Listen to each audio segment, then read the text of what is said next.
A sterile millionaire sheltered a homeless man and his daughter to stay in his house with his deaf wife. When he opened the kitchen door at dawn, he was floored to see what they were doing with his wife.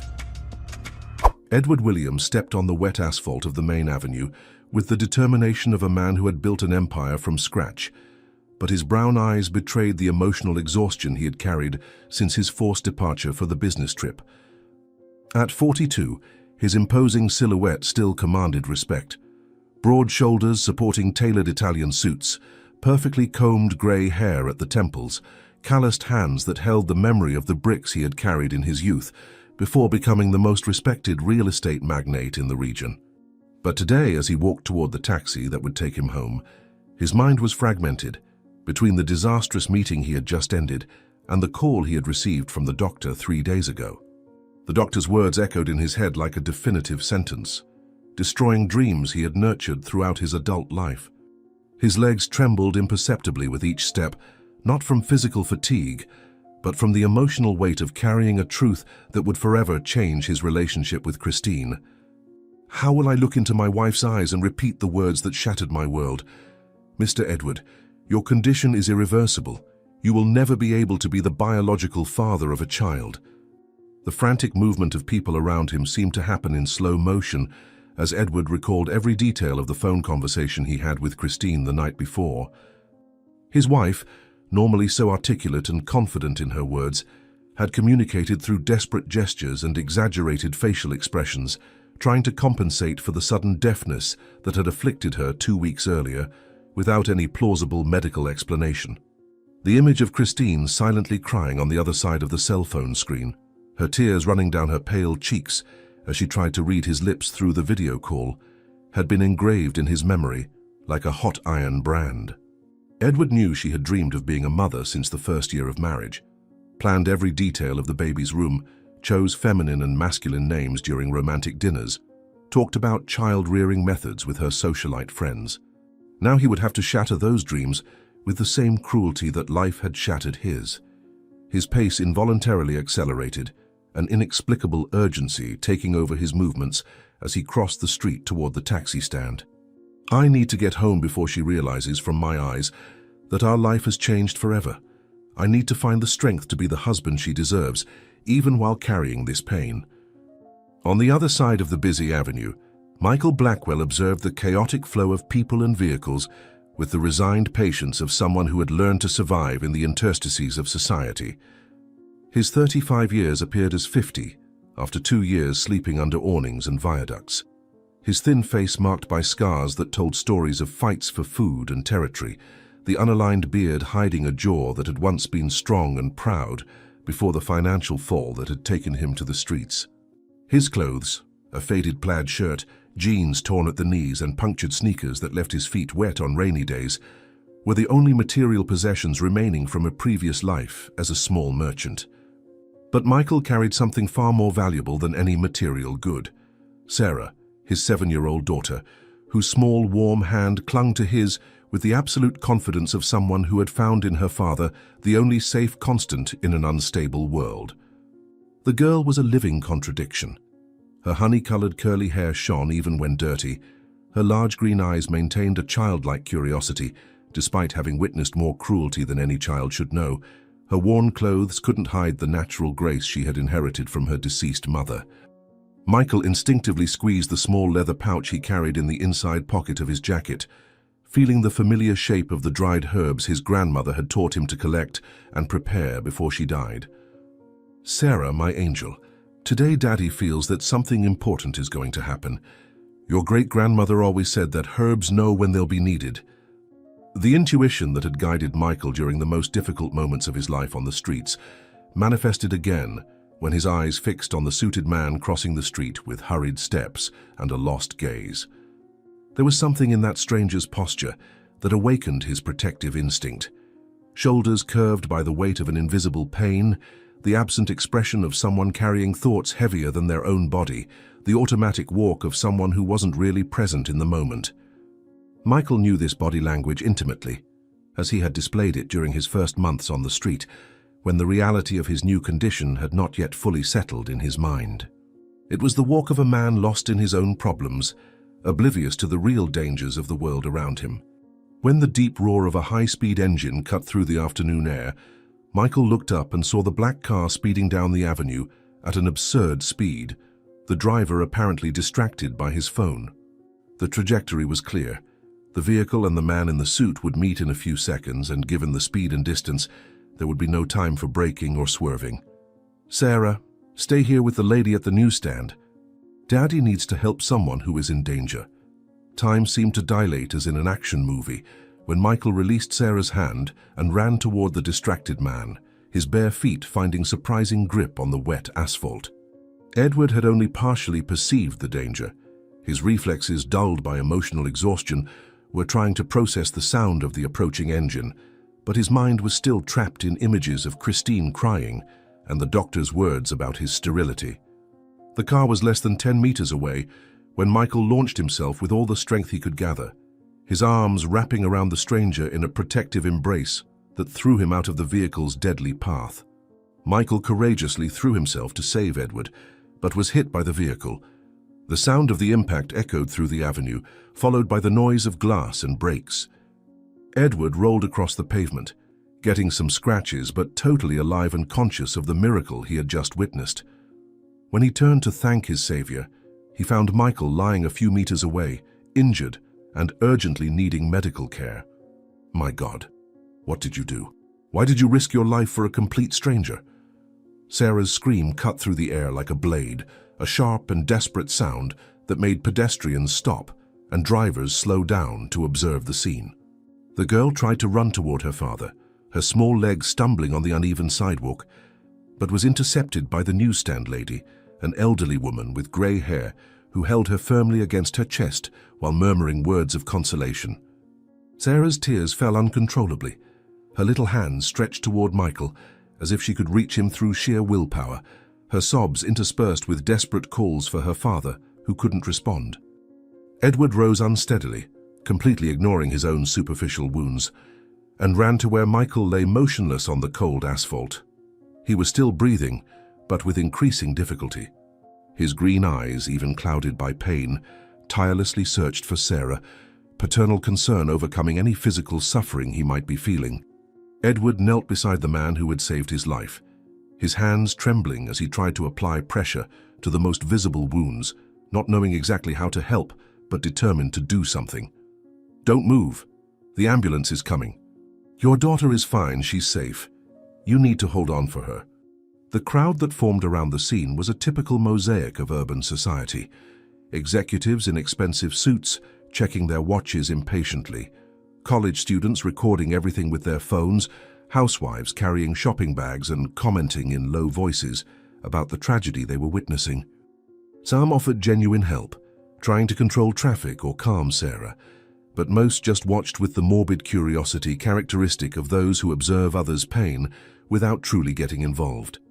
Edward felt a growing anger toward that mass of passive spectators, people who preferred to document the tragedy rather than participate in the solution, but forced himself to maintain focus on Michael, who whispered almost inaudible words about protection and faith amid groans of pain. Edward tried to help as best he could, feeling the weight of responsibility that a life depended on his care. Each second that passed without the ambulance arriving seemed like an eternity, and Edward found himself praying for the first time in years, directing desperate pleas to a God in whom he had stopped believing when business began to consume his humanity. "Michael, stay with me. I can't let you die after what you did. Your daughter needs you, and I need the chance to repay this act of courage." When the ambulance siren finally cut through the afternoon air, Edward felt such intense relief that his legs almost gave way. The paramedics worked with admirable professional efficiency, their trained hands quickly assessing the severity of Michael's injuries while preparing life support equipment. The sound of cardiac monitors created an electronic soundtrack for the unfolding drama, regular but weak beeps indicating that life still pulsed in the homeless man's injured body.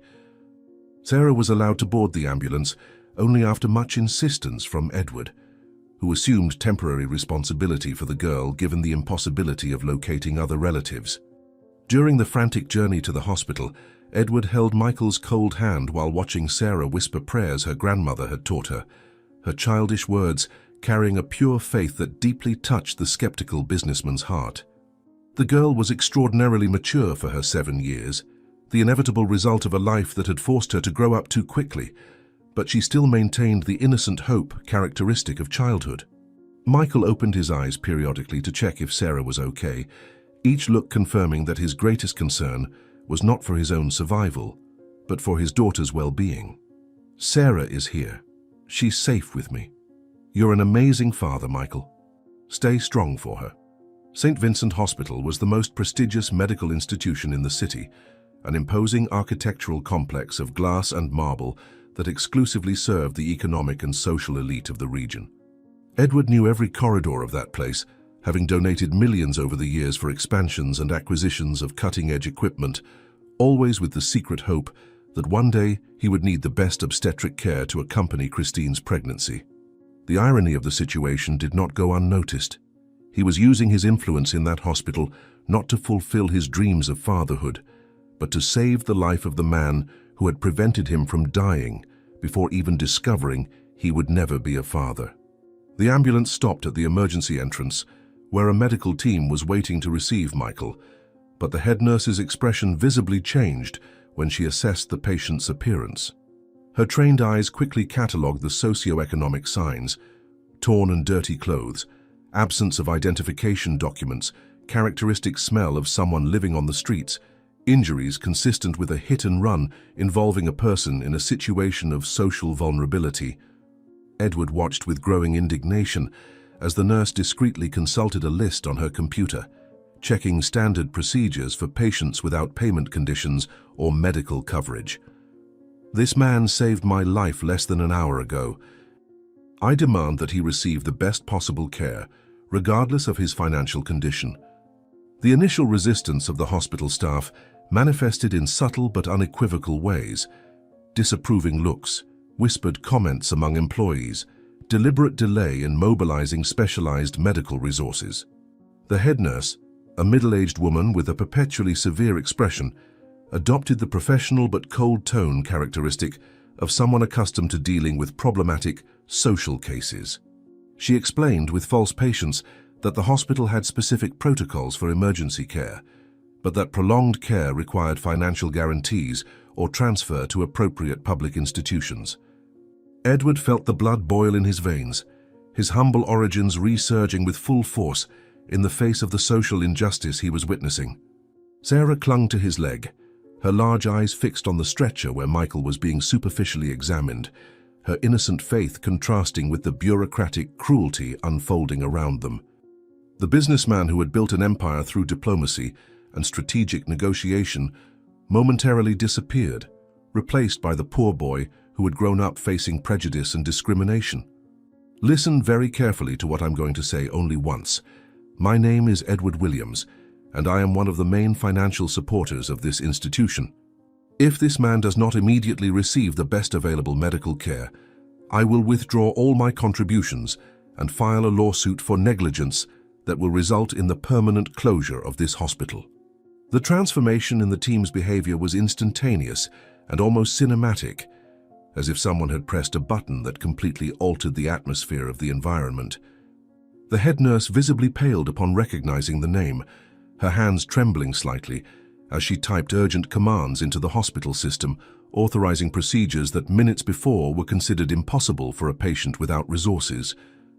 In a matter of minutes, a complete medical team was mobilized. Renowned neurosurgeon, specialized anesthesiologist, nurses experienced in trauma, technicians with cutting-edge equipment.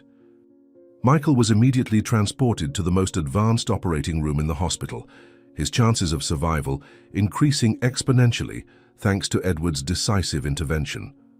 Sarah watched all the movement with wide eyes, not fully comprehending the political and social nuances of what she was witnessing, but intuitively understanding that the kind man who protected her had used some kind of magical power to ensure her father received help. Edward remained holding the little girl's hand, feeling a moral responsibility that transcended any legal or social obligation. "Sarah, the best doctors in the city are going to take care of your father now. He is a very brave man, and brave men always find a way to come home." The waiting room of the surgical center was an environment designed to convey calm and sophistication, with Italian leather armchairs, indirect lighting and contemporary artwork on the walls. But for Edward and Sarah, it became a chamber of psychological torture, where each minute stretched like an hour. The girl had fallen asleep leaning on his shoulder after crying to exhaustion, her light and regular breathing contrasting with the tension radiating from Edward's body like heat waves. He watched the staff moving through the corridors with controlled haste, carrying medical equipment and charts, each movement representing lives being saved or lost on the upper floors. His cell phone constantly vibrated with work messages he completely ignored, calls from partners concerned about his absence at the quarterly closing meeting, urgent emails about financial decisions he couldn't even consider at the moment. The only thing that mattered was the double door of the surgical center that remained obstinately closed, hiding the medical drama that would determine whether Michael would live to raise Sarah or if the girl would become another orphan in urban statistics. Edward found himself praying again, his silent prayers directed to a God in whom he had stopped believing when professional success replaced the simple beliefs of his youth. Please, let this man survive. He has a daughter who loves him more than life itself, and I have a debt I can never repay if he dies. The hours dragged on like centuries in the controlled atmosphere of the hospital, where time seemed suspended in a parallel dimension, governed by the rhythms of medical equipment and the anxiety of those awaiting news. Edward had bought sandwiches and juices at the cafeteria for Sarah, who ate mechanically, while keeping her eyes fixed on the door that hid her father, her maturity forced by circumstances preventing her from asking the questions a normal child would ask about death and survival.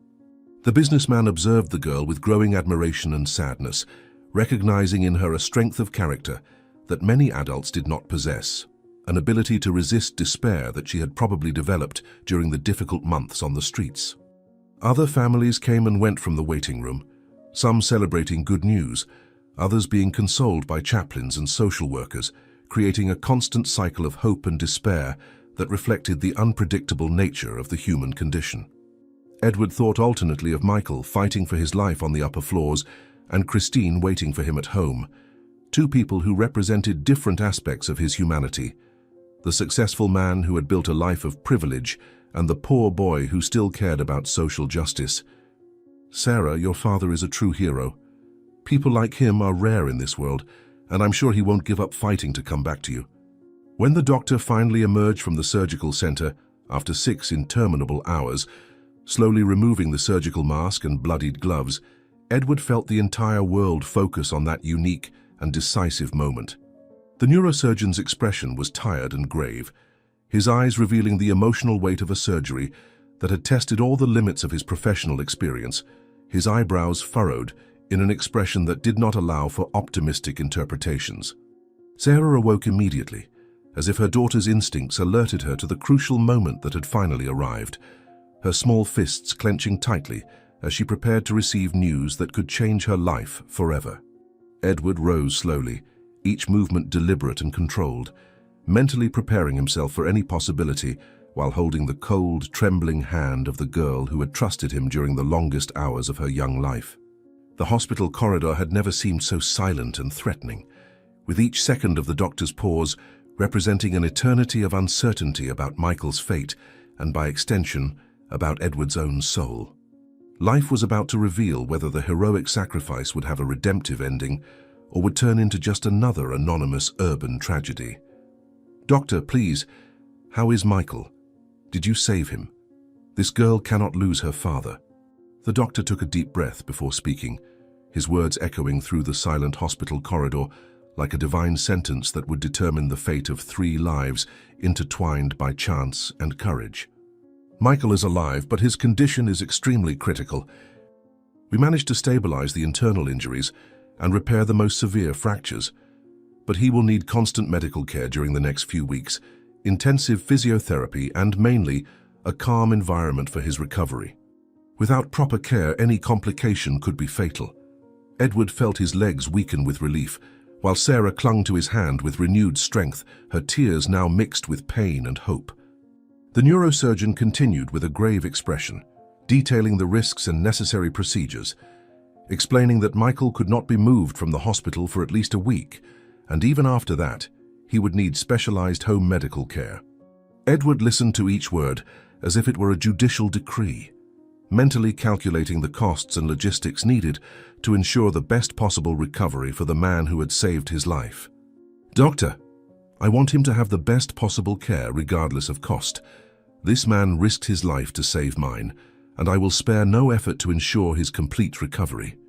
During the following 7 days, Edward completely transformed his routine, dividing his time between daily hospital visits, work meetings conducted via video conference, and tense phone conversations with Christine, who showed growing irritation with her husband's prolonged absence. Sarah had become his constant companion, accompanying him to the hospital every morning, where she spent hours holding her unconscious father's hand, whispering stories and songs that her late mother used to tell.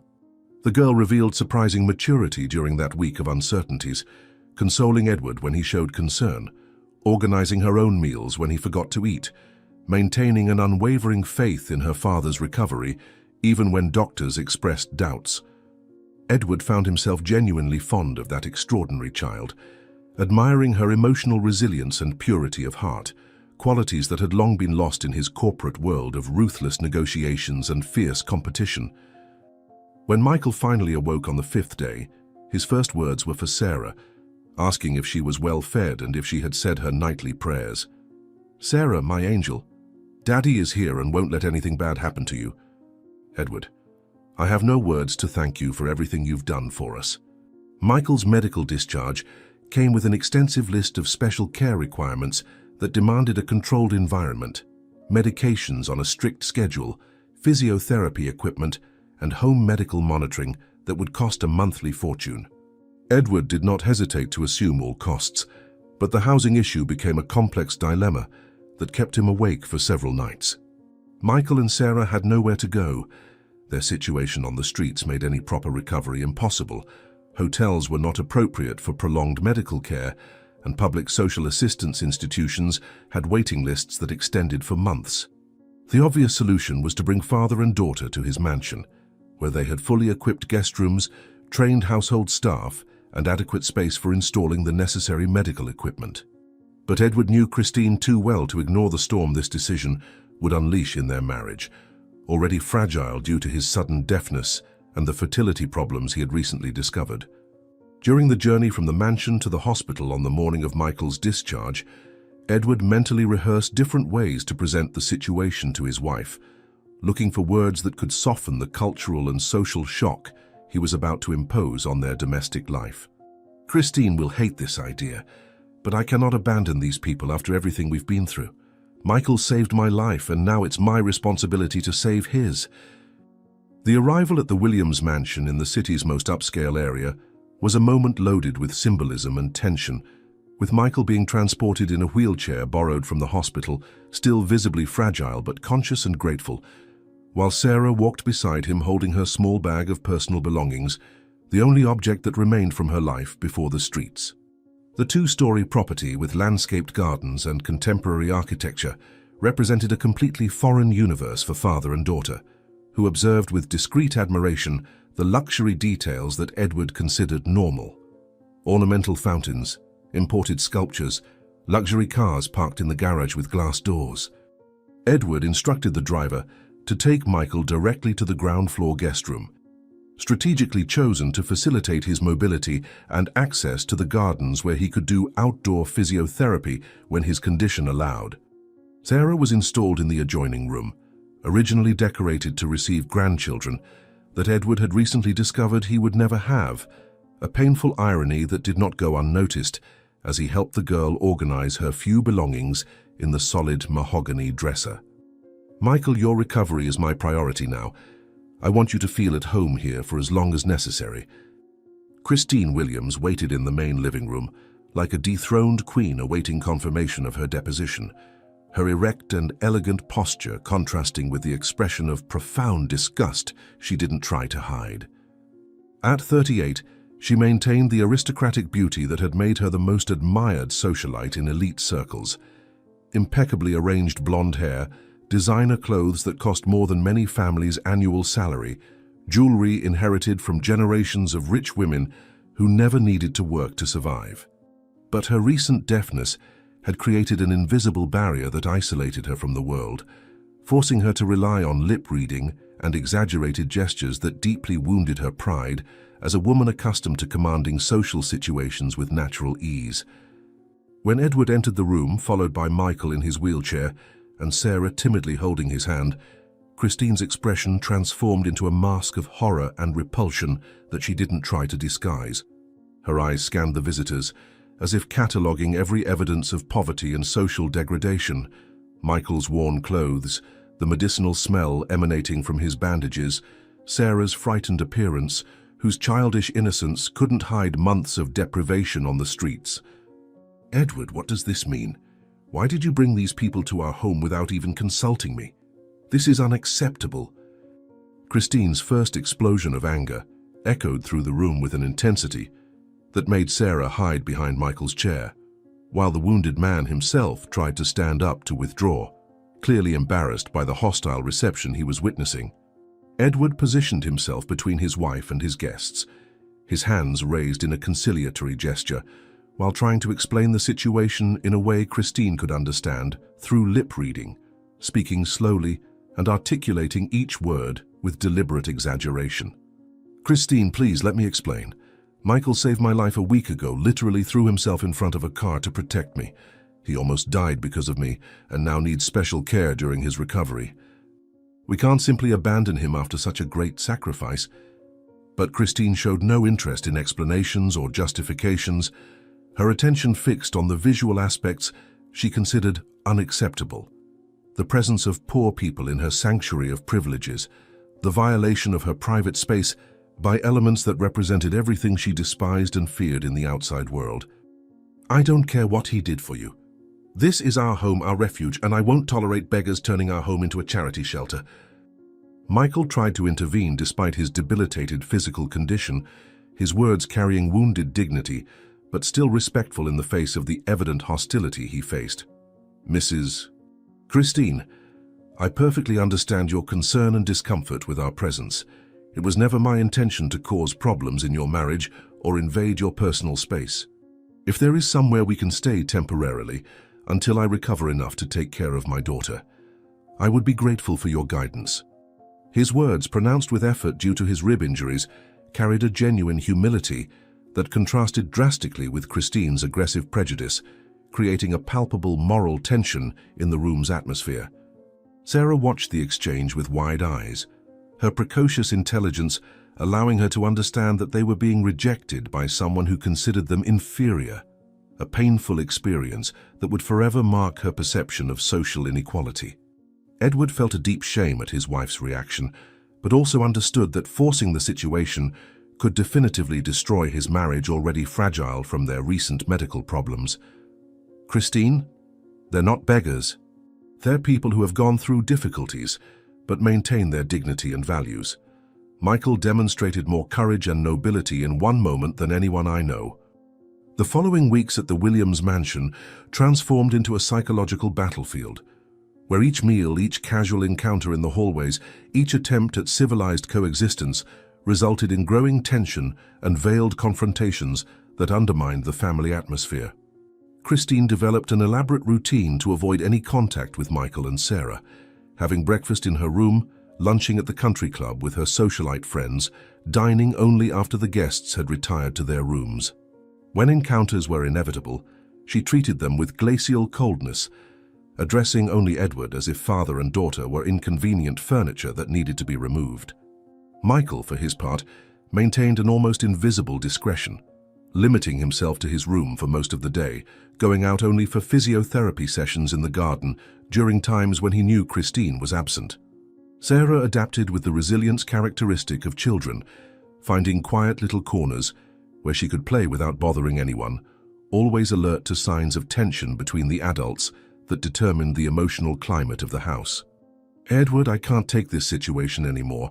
They need to leave before I have a nervous breakdown. Choose between them and me." The last straw came during a dinner, where Edward had tried to create a family environment by inviting Michael and Sarah to join him and Christine in the main dining room, a desperate attempt to normalize coexistence and demonstrate that gratitude didn't need to be segregated or hidden. Christine appeared dressed in one of her most expensive dresses, dazzling jewelry that cost more than many houses, an armor of privilege designed to clearly mark the social differences between her and the unwanted guests. Throughout the meal, she behaved like a queen forced to share the table with servants, cutting her food with exaggerated movements of repulsion, obsessively cleaning the cutlery before using it, reacting to every sound or movement from Michael and Sarah as if they were threats to her physical integrity. When Sarah accidentally spilled some juice on the imported embroidered tablecloth, Christine reacted excessively, showing disproportionate irritation at the small accident. "I warned this would happen. People like them don't know how to behave in civilized environments. I want them out of my house immediately." Edward rose from the table with a cold anger he hadn't felt in years, his privileged upbringing and business self-control being tested beyond their limits by the gratuitous cruelty his wife was showing toward an innocent child and an injured man. "Christine, you've crossed all boundaries of human decency. Sarah is a 7-year-old child who lost her mother and almost lost her father, and you're treating her as if she were a dangerous animal. Michael almost died saving my life and deserves at least basic respect in our home. If you can't show a minimum of compassion for people who are suffering, then the problem isn't with them, but with you." His words cut through the air of the dining room like sharp blades, creating a deadly silence that was broken only by the restrained sobs of Sarah, who was trying to hide behind Michael's chair. Christine turned pale at the public reprimand, her position of domestic power being questioned for the first time in years of marriage, but her anger only intensified at what she considered an unforgivable betrayal by Edward. "How dare you humiliate me in front of these strangers? I am your wife, not them. If you're so concerned about their well-being, perhaps you should go live on the streets with them." Michael tried to rise from his wheelchair with visible effort, determined to remove his family from the embarrassing situation he had involuntarily created between the couple, but Edward stopped him with a firm gesture, his decision made definitively in the face of the moral choice presented. "Michael, you and Sarah are welcome in this house for as long as you need. Thus, who needs to make a choice here is Christine.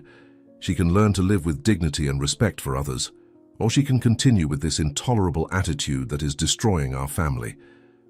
The tension in the room had reached a breaking point, where any additional word could cause irreparable damage. But Edward knew he was facing a defining moment in his life, an opportunity to choose between the values that had made him successful and the human principles he was rediscovering through his contact with Michael and Sarah. Christine left the room slamming the door with enough force to make the crystals in the china cabinet vibrate, her dramatic exit marking the beginning of a domestic Cold War that would transform the mansion into divided territory. "Dad, perhaps we should leave. We don't want to cause problems in Mr. Edward's family." The weeks that followed established a tense routine where the house was divided into invisible but well-defined territories, with Christine reigning over the upper floors and main social spaces, while Michael and Sarah limited themselves to the guest rooms and service areas where they could exist without provoking new confrontations. Edward became an exhausted mediator, trying to maintain some balance between his moral gratitude and his marital loyalty, spending time with Michael and Sarah during the day, and trying to calm Christine during the nights she still accepted to share the bedroom with him. During this period, Edward began to notice peculiar aspects in Michael's behavior that aroused his curiosity. The man woke up very early to say silent prayers in the garden, always carried a small leather pouch with strange herbs that he manipulated when he thought no one was watching, whispered words in a language that Edward couldn't identify during his physiotherapy sessions. Sarah also demonstrated unusual knowledge for a child her age, reciting complex prayers her great-grandmother had taught her, organizing small rituals with flowers and stones she collected in the garden, demonstrating a spiritual connection that intrigued and impressed Edward. "Michael, may I ask about these herbs you always carry? Sarah also seems to know many prayers that aren't common for children her age." Michael smiled with a mysterious expression that completely transformed his physiognomy, revealing an ancestral wisdom that contrasted with his appearance as an ordinary man wounded by life, his green eyes shining with an inner light that Edward couldn't fully explain. "Edward, My family carries ancient knowledge that passes from generation to generation, secrets about medicinal plants and healing prayers that my grandmother learned from her grandmother, and so on. Sarah is learning this knowledge because one day she too will need to help other people who are suffering. The herbs I carry were harvested at specific moon phases, prepared with special prayers, and have healing powers that modern medicine cannot explain. His words carried a serene conviction that admitted no doubts or questioning, as if he were sharing fundamental truths about the nature of existence and divine power manifested through simple elements of nature. Edward listened with growing fascination, his rational businessman's mind trying to process information that challenged his scientific worldview, but finding an emotional resonance that he couldn't completely deny. These herbs have saved many lives, Edward. One day perhaps you'll need them too, and when that moment comes, I'll know exactly what to do. Tuesday's early morning began like all others during those tense weeks, with the mansion immersed in the artificial silence of a fragmented family where each member had learned to exist in separate compartments to avoid new conflicts. Michael had developed the habit of waking before dawn for his morning prayers in the garden, a ritual that connected him with his spiritual roots and gave him strength to face another day of veiled hostility and awkward gratitude. Sarah slept deeply in the room next door, lulled by the lullabies her late mother used to sing, while Edward and Christine occupied opposite extremes of the king-size bed upstairs, their backs turned to each other, symbolizing the emotional abyss that had formed between them. The house was wrapped in that peculiar quietness of the early morning hours, when even electronic equipment seems to sigh more softly, and shadows become denser in the silent corridors. Michael got up carefully from bed, still feeling pain in his fractured ribs, but determined to maintain his spiritual routine that had become fundamental to his physical and emotional recovery. Another morning, another opportunity to be thankful for being alive and able to take care of Sarah. The noise that broke the silence of dawn was subtle but distinctive, a sound of something heavy falling onto the kitchen floor, followed by an even deeper silence that made Michael interrupt his prayers and sharpen his ears with the attention developed during months living on dangerous streets.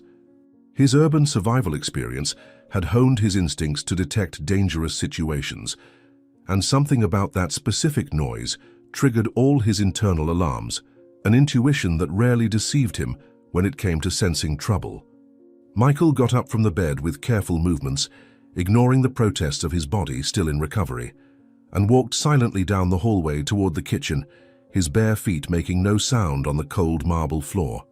The mansion seemed even more imposing during those dark hours, with its grandiose proportions creating ghostly echoes and shadows that danced as he moved between the expensive furniture and artwork that decorated the corridors. When he reached the kitchen entrance, Michael paused for a moment to listen for any additional sound, but the silence had returned absolutely, creating an atmosphere of suspense that made the hair on his arms stand up. Something isn't right here. I need to check if someone needs help. The sight Michael found in the mansion's kitchen froze his blood and instantly activated all the emergency medical knowledge his grandmother had taught him during his rural childhood, before urban life transformed his existence into a daily struggle for survival. Christine was lying on the marble floor, her elegant body dressed in an expensive silk robe, forming a disturbing contrast with the absolute immobility she displayed.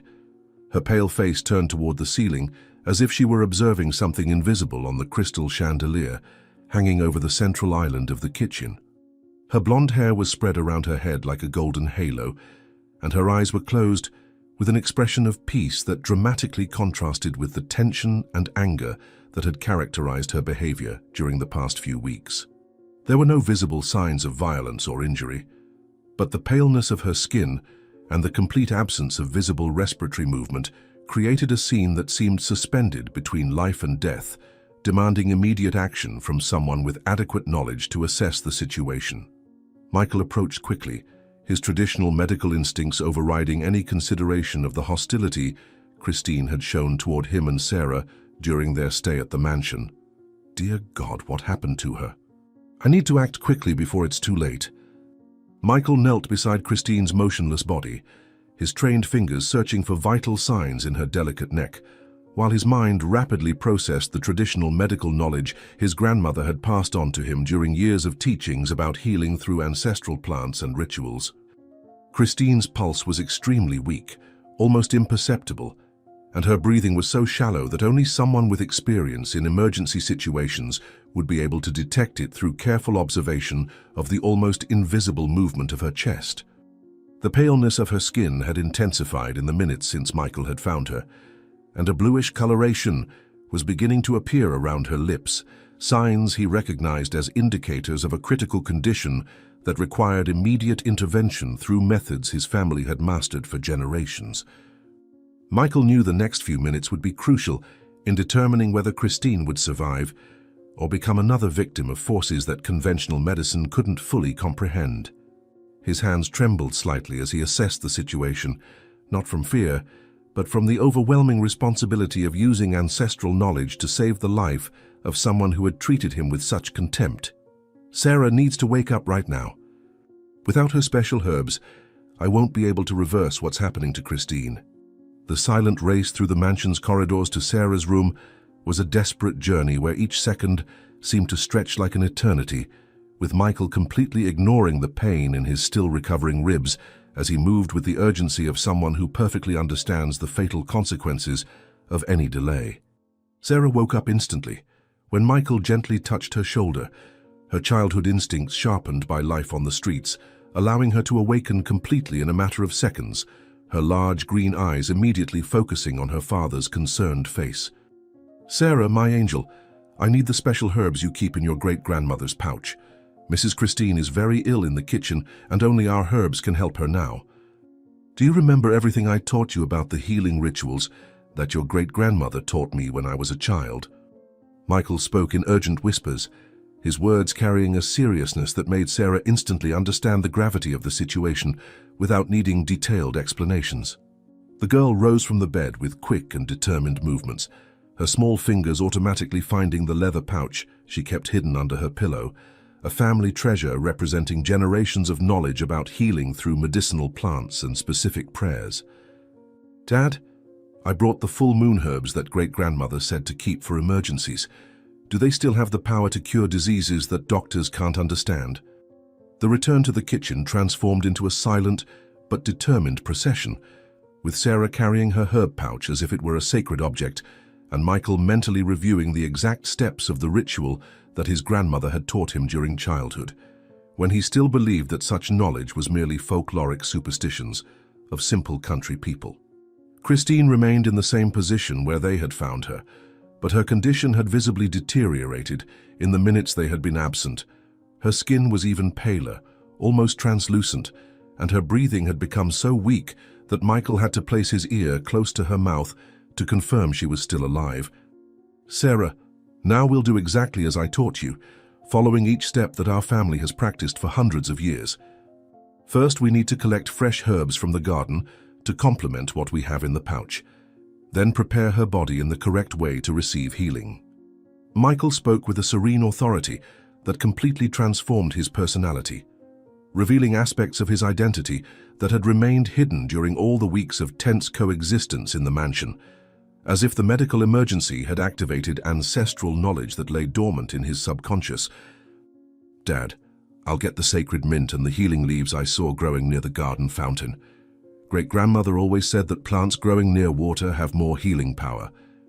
The harvesting of herbs in the mansion's garden took place under the silver light of the waning moon, creating a mystical atmosphere that seemed to suspend the normal laws of reality as father and daughter worked in harmonic silence, their hands carefully selecting specific leaves and flowers that their family tradition identified as endowed with special healing properties.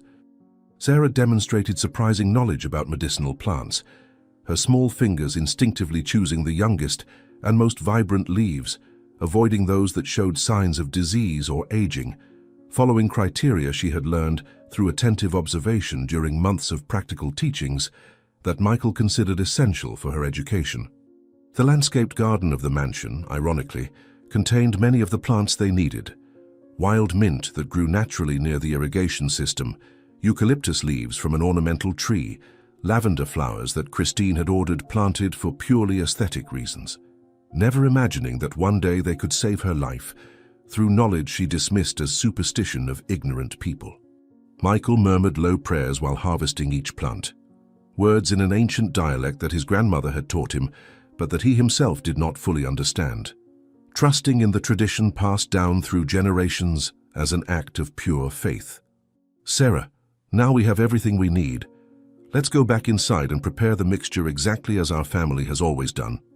The preparation of herbs in the mansion's kitchen transformed the modern and sophisticated environment into something that resembled an ancestral alchemical laboratory, with Michael crushing leaves and flowers between his hands, while whispering specific prayers that his grandmother had taught him to activate the healing properties of each plant. Sarah organized the herbs in small piles around Christine's body, creating a geometric pattern that followed instructions orally transmitted through generations, neither of them questioning the logic or effectiveness of the procedures they were executing. The intense smell of crushed plants spread throughout the kitchen, a fragrance that mixed earthy and floral elements in a combination that seemed to activate deep ancestral memories, creating a sense of connection with natural forces that modern urban life had almost completely suppressed. Michael positioned his hands on Christine's chest, feeling through his palms the weak, vital energy that still pulsed in her body, while Sarah spread the prepared herbs on specific points: forehead, wrists, heart, ankles, following a ritual that transcended rational understanding, but that both executed with the absolute confidence of those who trust in traditions tested through centuries. "Now let's pray together, Sarah, as great-grandmother taught. Our faith and the herbs will work together to bring Christine back." Edward woke up startled on the upper floor of the mansion, his mind slowly emerging from a sleep disturbed by confusing dreams, where Christine and Michael appeared in inexplicable situations that mixed reality and nightmare, leaving him with a feeling of uneasiness that he couldn't fully identify. The absolute silence of the house seemed different from usual, charged with an indefinable tension that sharpened his instincts with the experience of someone accustomed to detecting problems in competitive corporate environments. When he went downstairs toward the kitchen for water, Edward began to detect a strange aroma he couldn't identify, a mixture of plants that definitely wasn't part of the usual perfumes or cleaning products of the house, something wild and primitive that seemed completely out of place in the sophisticated environment of his residence. His steps became more cautious as he approached the source of the smell, a growing intuition that something extraordinary was happening in his house without his knowledge or permission. When he reached the kitchen entrance, the scene he found froze his blood and activated all his fears and paranoia about having allowed strangers into his home. What the hell is going on here? Why is my wife on the floor covered in plants? The sight of Christine lying motionless on the kitchen floor, surrounded by Michael and Sarah, who were spreading herbs over her body while whispering incomprehensible words in a language Edward didn't recognize, created a psychological shock that instantly activated all the subconscious prejudices and fears he had tried to suppress during weeks of forced cohabitation. Michael was kneeling beside Christine with his hands positioned on her chest, his eyes closed in deep concentration, while moving his lips in silent prayers, while Sarah spread leaves and flowers in geometric patterns around the motionless body, creating a scene that to Edward's eyes seemed straight out of a horror movie about satanic rituals or primitive witchcraft. The businessman's rational mind, conditioned by years of formal education and scientific skepticism, immediately interpreted the situation as evidence that Michael had poisoned or attacked Christine, using his mysterious herbs to cause harm instead of healing, confirming all the warnings his wife had made about the dangers of sheltering unknown people in their home. The initial shock quickly transformed into explosive fury when Edward realized that his trust had been betrayed in the cruelest way possible. The man who had saved his life had used this privileged position to attack his defenseless wife. "Get away from my wife immediately. What have you done to her? I'm calling the police right now." Michael slowly raised his eyes, interrupting his prayers with evident reluctance, his expression revealing a mixture of frustration and understanding in the face of Edward's predictable but devastating reaction, who lacked sufficient knowledge to correctly interpret what he was witnessing. "Edward, please let me explain what is happening. Christine was unconscious when I found her, almost without vital signs, and I'm using traditional healing knowledge to try to save her." These herbs aren't poison. They're natural medicines that my family has used for generations to treat conditions that conventional medicine cannot cure. His words came out loaded with desperate urgency, trying to communicate in a few seconds complex knowledge about traditional medicine that would require hours of detailed explanation to be understood by someone without previous experience on the subject. Sarah looked alternately between Michael and Edward, with eyes wide with fear, intuitively understanding that the situation had become dangerous in a way her childish mind couldn't fully process, but recognizing in the gestures and expressions of the adults the signs of a crisis that could further separate her small family.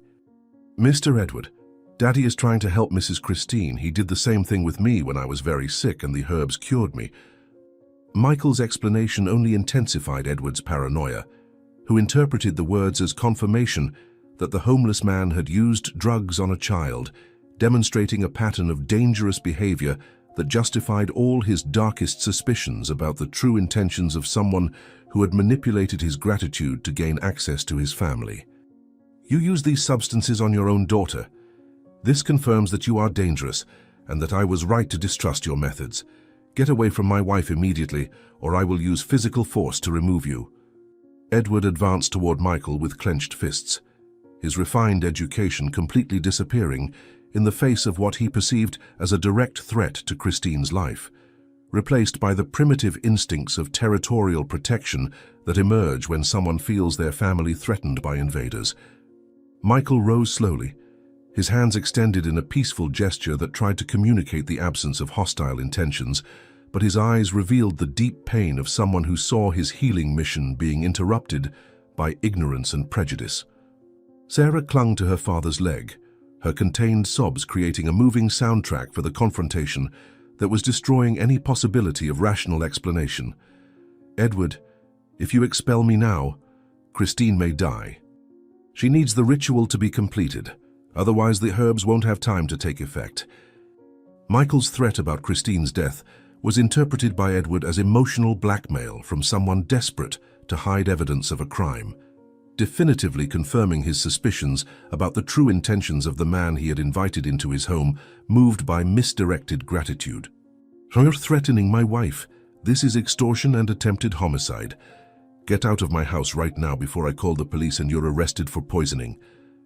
Edward ran to the kitchen landline, dialing to call an ambulance while shouting desperate instructions for Michael and Sarah to stay away from Christine, his mind consumed by the terror that each additional second of contact would allow more damage to his wife's body. Michael quickly gathered the herbs scattered on the floor, storing them in Sarah's pouch, with precise movements even under extreme pressure. His years of experience on the streets having taught him to act efficiently in emergency situations where speed determined the difference between safety and disaster. Sarah was crying openly now, her tears falling on the plants she still held in her small hands, understanding that they were being expelled again into the cold and danger of the streets, but not understanding why her attempt to help had resulted in more rejection and hostility. "Daddy, we couldn't finish helping Mrs. Christine. Will she be okay without the herbs?" The expulsion of Michael and Sarah from the mansion took place under a torrential rain that had begun during the early morning, transforming the elegant property into a somber and hostile setting where each falling drop seemed to carry the weight of injustice and misunderstanding that was destroying innocent lives. Edward remained at the front door, watching father and daughter walk slowly down the wet stone pathway, their silhouettes dissolving into the damp darkness as they carried the few belongings they had managed to gather in the desperate minutes before expulsion. The rain quickly soaked Michael and Sarah's simple clothes, but they didn't run or ask for shelter, maintaining a silent dignity that painfully contrasted with the cruelty of the situation they faced. Wounded father and defenseless child being thrown into the streets during a storm by someone who should protect them in return for the heroic sacrifice that had saved a life. Edward closed the door with excessive force, trying to block the disturbing image he had just witnessed, but discovering that guilt and uncertainty had already infiltrated his conscience like psychological viruses that questioned the correctness of his actions. When he returned to the kitchen to wait for the ambulance, he found Christine in the same motionless position, but some fragments of herbs still stuck to her clothes, reminded Edward that perhaps there were aspects of the situation he had failed to fully understand. Perhaps I acted hastily, but I couldn't risk Christine's life based on superstitions of people I barely know. The arrival of the ambulance brought a professional medical efficiency that contrasted dramatically with the emotional chaos Edward had experienced during the past hour, with trained paramedics quickly assessing Christine's condition through standardized procedures that followed scientific protocols established by modern medicine. The emergency medical technicians connected monitoring equipment to Christine's wrists and chest, their electronic beeps creating a soundtrack of tension while confirming she was alive, but in critical condition, requiring immediate hospitalization to investigate the causes of her sudden unconsciousness. Edward accompanied the rolling stretcher to the ambulance, his mind processing fragments of medical information that the paramedics exchanged in professional jargon. Weak vital signs, possible intoxication, need for urgent toxicological tests, risk of prolonged coma if the cause wasn't quickly identified and treated. During the desperate race to the hospital, Edward held Christine's cold hand while watching the equipment monitoring her condition, each irregular beep of the cardiac monitor representing a reminder that his decision to expel Michael might have cost the life of the person he loved most in the world. "Please, Christine, hang on. I can't lose you too, especially after discovering we can never have children together." Vincent Hospital received Christine with the same efficiency it had demonstrated with Michael weeks before, but this time Edward was the desperate family member waiting for news instead of the powerful benefactor demanding special care for an injured stranger. The medical team worked for hours performing tests, ranging from basic blood analyses to complex computed tomography scans, trying to identify the causes of sudden unconsciousness in an apparently healthy woman who had been found passed out in her own kitchen without evident signs of physical trauma or conventional intoxication. Edward waited in the same room where he had spent anguished nights awaiting news about Michael's recovery, but now the positions were cruelly reversed. He was the anxious supplicant, while mysterious doctors worked to save someone he loved using knowledge he couldn't understand or control. The hours dragged on like centuries, as Edward alternated between moments of hope, when some doctor passed through the room with a neutral expression, and absolute despair when he imagined dark explanations for the prolonged silence of the medical team. "Mr. Edward, I regret to inform you that your wife has entered a deep coma. Our tests have failed to identify the cause, and we have no prediction of when she might awaken." The news of Christine's coma hit Edward like a physical blow that made him stagger and lean against the hospital corridor wall, his legs losing strength in the face of confirmation of his worst fears about the consequences of having trusted Michael and his unconventional medical practices.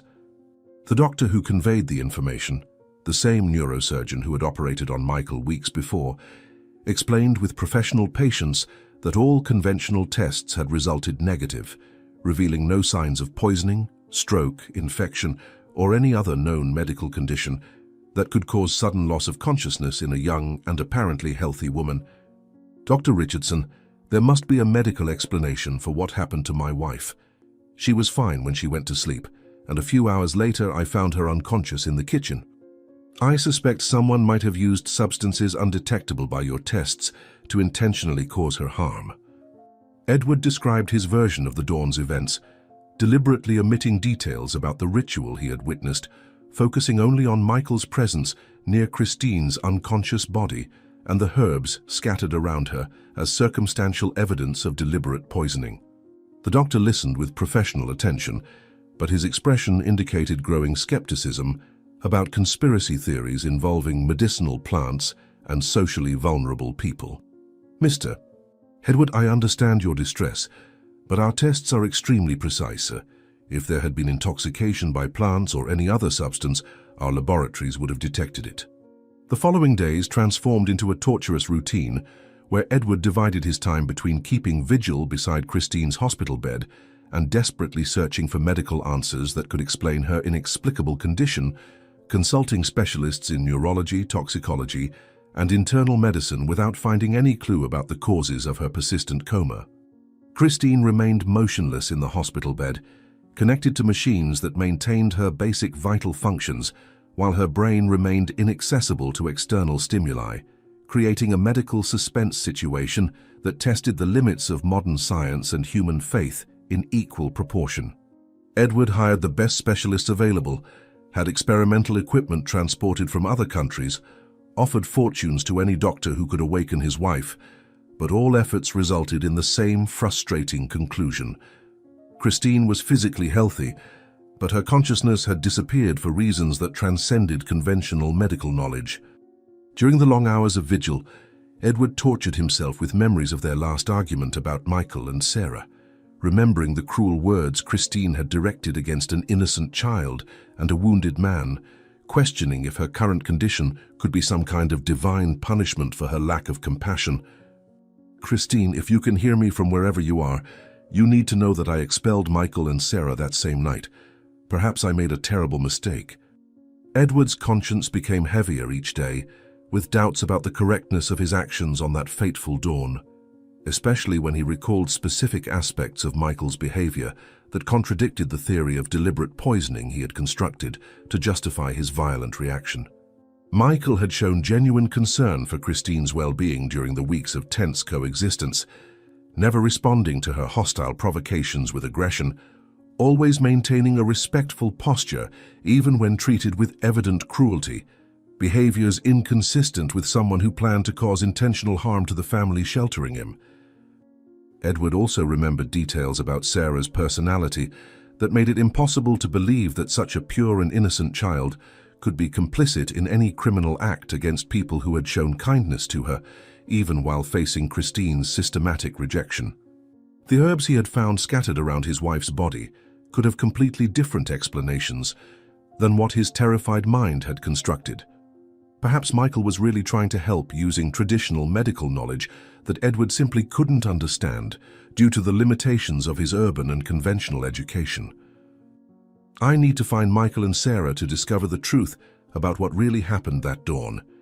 My conscience won't give me peace until I know if I committed a terrible injustice against innocent people." After 24 hours of fruitless vigil beside Christine's bed, waiting for signs of improvement that didn't come, and hearing doctors repeat the same inadequate explanations about the impossibility of diagnosing her condition, Edward made the decision to temporarily leave the hospital to search for Michael and Sarah in the city streets where they had probably returned after being expelled. The search began in the most obvious places where people in situations of social vulnerability usually took shelter: viaducts, public transportation stations, squares with protected benches, government shelters offering temporary lodging. But Edward quickly discovered that finding specific people among the floating homeless population was a much more complex task than he had initially imagined.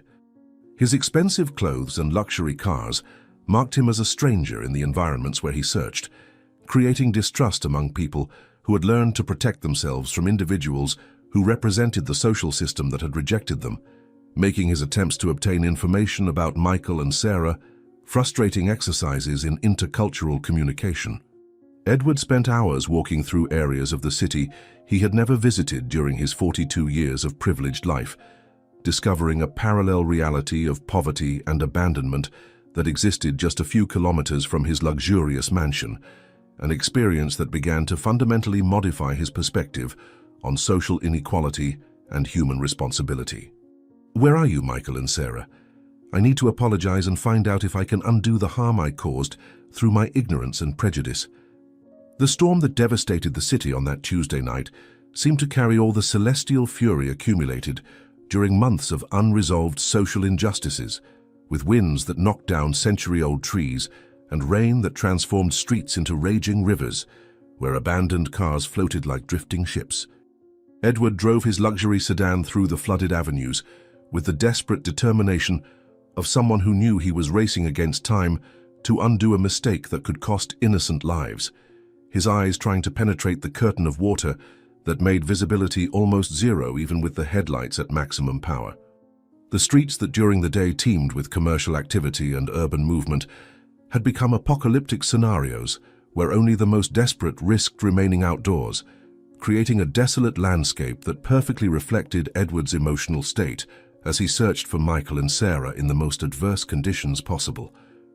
He had spent 3 hours visiting improvised shelters, viaducts and marquees where homeless people usually sought protection, but the intensity of the storm had forced most of the homeless to seek refuge in safer places, leaving the streets practically deserted, except for the debris that the wind tore from buildings and trees. "Where could you be on a night like this? Please be safe while I try to correct the terrible mistake I made." The headlights finally revealed 2 huddled silhouettes under the marquee of a closed clothing store, their trembling forms barely protected from the rain splashes that the lateral wind managed to throw through the inadequate covering, creating an image of human vulnerability that hit Edward like a punch to the stomach. Michael was sitting against the glass wall of the storefront, his body visibly weakened by wounds that had not yet completely healed, aggravated by hours of exposure to the damp cold that penetrated through his soaked clothes to the bone. Sarah was nestled against her father's chest, her small form violently shaking, not only from the cold, but from the evident signs of fever that made her flushed little face shine even in the darkness of the stormy night. Edward parked the car on the sidewalk without worrying about traffic regulations, his moral urgency overcoming any consideration of legal or social consequences, and ran through the torrential rain that completely soaked him in the few meters between the vehicle and the marquee, where father and daughter were taking refuge. When Michael raised his eyes and recognized Edward approaching through the storm, his expression revealed not surprise or fear, but a resigned serenity of someone who had learned to accept both human cruelty and kindness as inevitable aspects of existence. "Edward, you came looking for us in the storm. Does that mean something has changed in your heart since you expelled us?" Edward knelt on the wet sidewalk before Michael and Sarah, the cold rainwater mixing with tears of guilt and remorse that ran down his face as he observed the deplorable conditions in which he had forced 2 innocent people to survive during one of the worst storms of the year. Sarah was clearly ill, her labored and irregular breathing indicating that prolonged exposure to cold and humidity had compromised her health already weakened by life on the streets, while Michael seemed to have lost significant weight in the days since the expulsion, his condition visibly debilitated by the lack of adequate medical care. "Michael, I've come to ask forgiveness for what I did to you. Christine has been in a coma at the hospital for 2 days, and the doctors can't explain what happened to her. I need to know the truth about that, Dawn. Were you really trying to help her, or—" Edward couldn't complete the question that tormented him, his voice failing at the possibility of having committed an irreparable injustice against people who had only shown kindness and gratitude throughout their time in his home.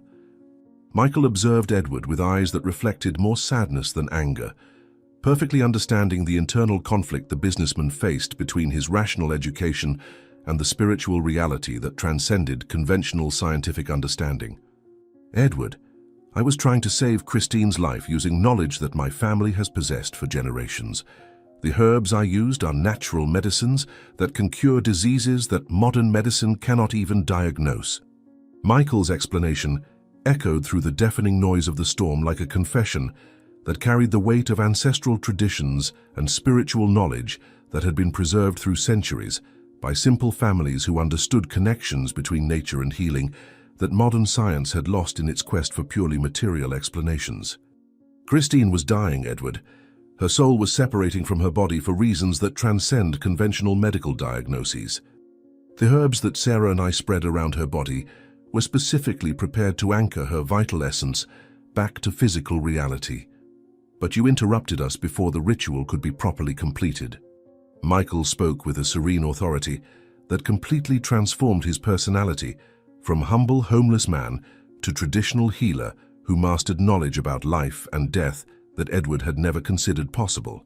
Sarah mumbled something inaudible in her fever, her small hands clutching her father's wet coat, as if he were the only anchor preventing her from being carried away by the storm that ravaged both the outside world and her feverish body. If the ritual had been completed, Christine would have awakened the next day completely healed. Now her soul is lost between worlds, and only a much more powerful spiritual intervention can bring her back. Edward felt his rational world crumbling before explanations that defied everything he had been educated to believe, but the evident sincerity in Michael's words and Christine's desperate condition in the hospital created a situation where his options were limited to accepting possibilities that transcended his understanding, or passively watching the death of the person he loved most in the world. "Michael, if you really have knowledge that can save Christine, I will do anything you ask. I don't care if it's scientific or not, if it's logical or not. I just want my wife back." His words came out laden with genuine desperation that deeply touched Michael's compassionate heart, who recognized in Edward's suffering the same kind of pain he had felt when he lost his wife a few years earlier, leaving him alone to raise Sarah in a hostile world, indifferent to the needs of the most vulnerable. The storm wind howled around the awning, like spectral voices that seemed to comment on the conversation unfolding between the two men, creating a supernatural atmosphere that made it plausible to believe in realities beyond those that could be measured by scientific instruments. "Edward, to save Christine now, we need something much more powerful than medicinal herbs. We need true faith, the kind that moves mountains and resurrects the dead." Michael extended his right hand toward Edward, his fingers trembling slightly, not just from the cold, but from the spiritual responsibility he was assuming by offering sacred knowledge to someone whose skepticism could contaminate the purity necessary for the rituals to work properly. "Edward, if you really want to save Christine, you need to touch my hand and make a prayer of absolute faith, asking from the bottom of your heart for what you desire most in life.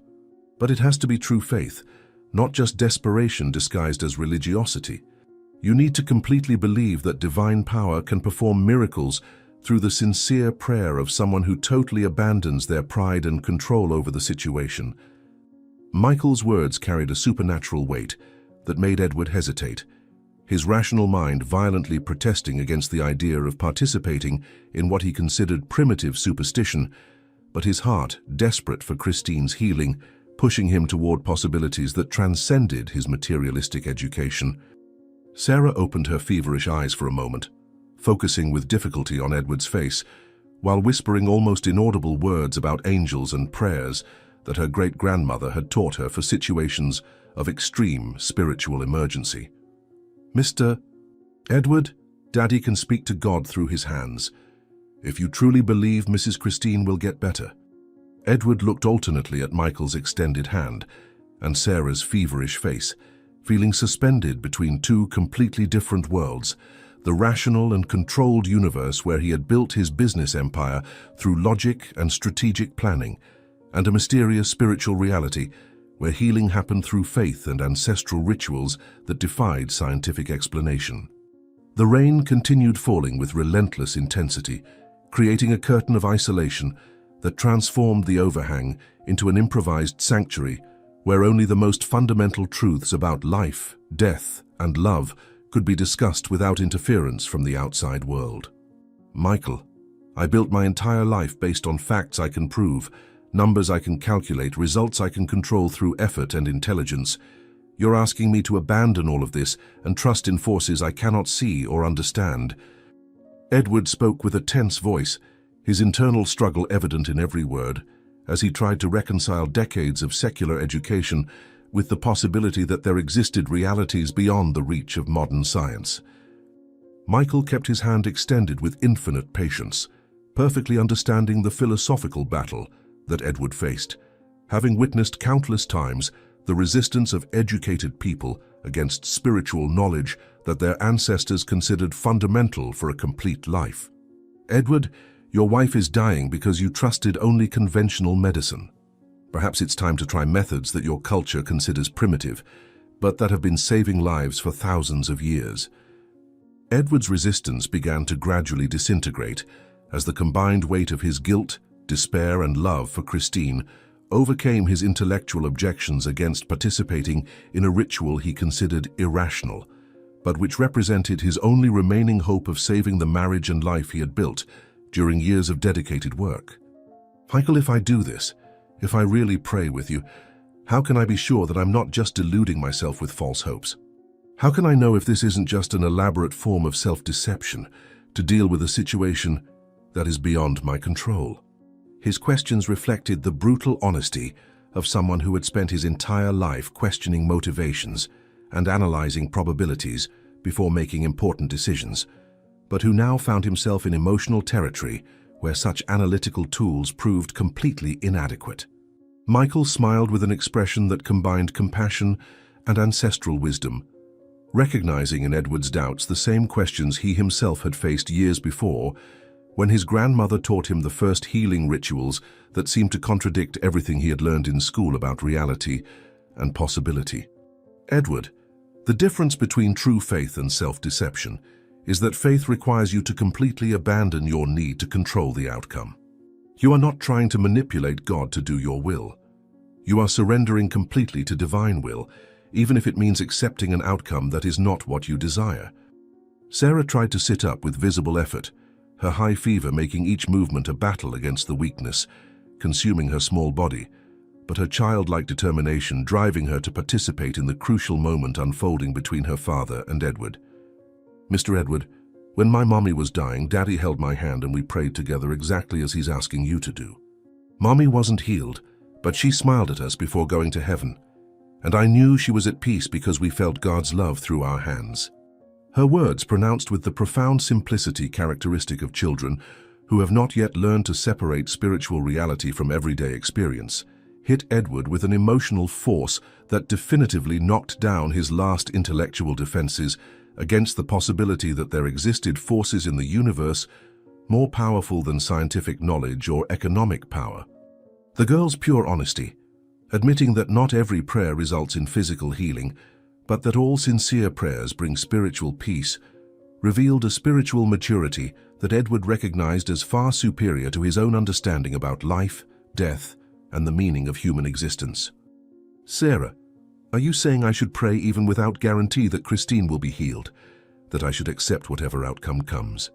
Michael seized the opening created by Sarah's brave words to explain deeper aspects about prayer and faith that transcended specific requests for desired results, entering spiritual territories that required total abandonment of ego and personal control in favor of absolute trust in divine wisdom. "Edward, true prayer is not an attempt to convince God to do our will. It is an act of total alignment with divine will, even when we don't understand the purposes behind the sufferings we face. When you touch my hand and pray, you shouldn't specifically ask for Christine's healing, but for God's will to be manifested in her life, whatever that will may be." Michael spoke with a spiritual authority that completely transformed his homeless appearance into something much closer to a religious master who had dedicated years to studying realities that transcended material understanding, his words carrying a conviction that admitted no doubts about the efficacy of methods he had witnessed working throughout his life. The storm around them seemed to intensify in response to the spiritual conversation developing, as if natural forces were reacting to the proximity of a supernatural event that was about to manifest through the sincere prayer of desperate people. If you can pray with true faith, completely abandoning your need to control the outcome, I guarantee that tomorrow you will have your answer. Edward finally extended his trembling hand toward Michael's, his fingers hesitating for one last moment before the physical contact that would represent his definitive surrender to the spiritual unknown, a decision that contradicted 42 years of materialistic education, but which his heart recognized as the only remaining option to save everything he considered important in his life. "Michael, I don't know how to pray the way you're describing. It's been years since I've talked to God, and when I did, I was always asking for specific things I wanted to happen. How can I pray now without asking for Christine's healing?" His words revealed the profound vulnerability of someone who had built his entire identity around the ability to solve problems through direct action and material resources, but who now found himself completely powerless in the face of a situation that required types of knowledge and power he neither possessed nor understood. Michael enveloped Edward's hand with his own, creating a physical connection that served as a channel to transmit not just body heat, but a spiritual energy that Edward felt flowing through his arms like a gentle electricity that calmed his anxiety and opened his mind to possibilities that transcended previous experience. "Edward, just talk to God as if you were conversing with a loving father who perfectly knows your fears and needs, even before you express them in words. Trust that he knows what is best for you, Christine, and your entire family."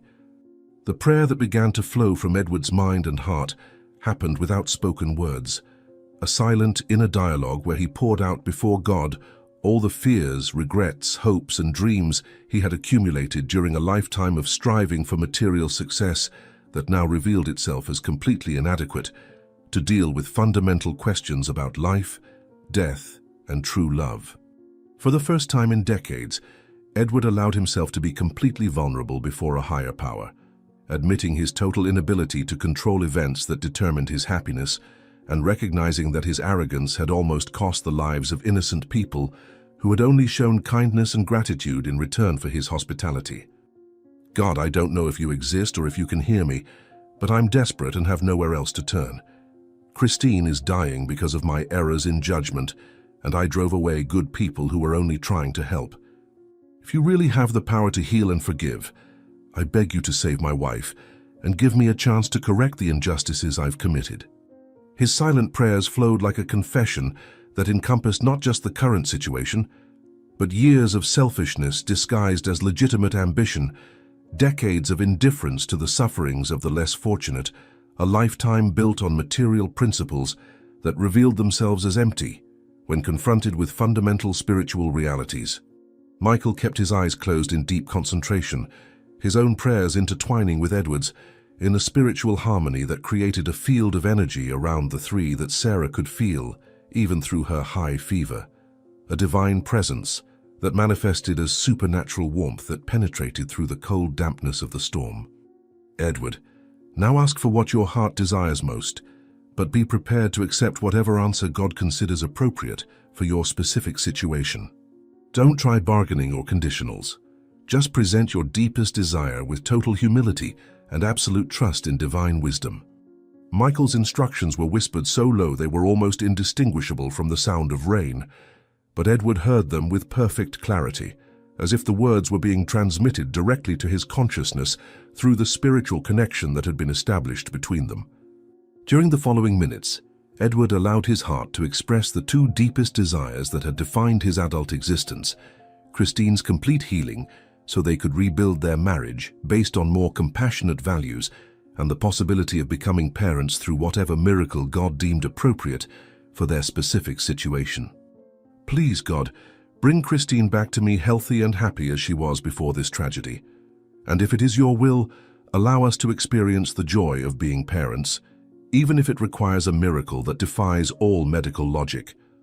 The exact moment when Edward completed his silent prayer was marked by a natural phenomenon that instantly transformed the atmosphere around the awning, as if the universe was physically responding to the spiritual pleas that had been directed to heaven through the genuine faith of desperate people.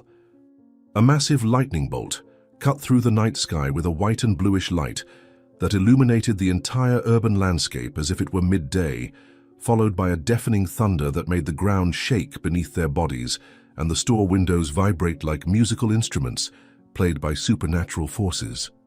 The lightning struck a centennial tree located less than 20 meters from the awning, where they were sheltered, splitting the gigantic trunk in half with an explosion that sent wood fragments in all directions, creating a shower of sparks that shone against the darkness of the storm like earthly shooting stars.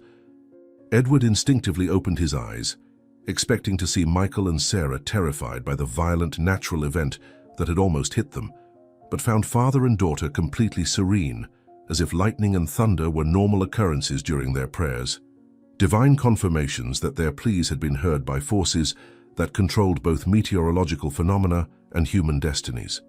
My God, what just happened? That lightning bolt almost killed us.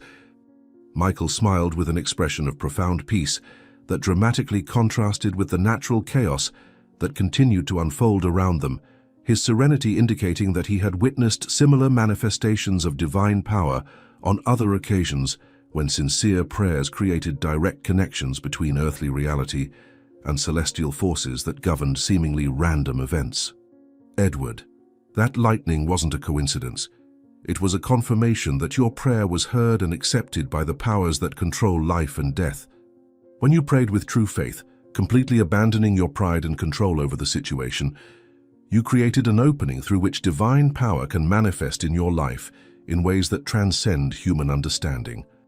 His words were pronounced with a serene conviction that transformed a potentially fatal meteorological event into evidence of supernatural intervention, an interpretation that Edward's rational mind would have completely rejected under normal circumstances, but which he now accepted as a plausible explanation for phenomena he had personally witnessed. Sarah had fallen asleep in her father's arms during the prayer, but her sleep no longer seemed feverish.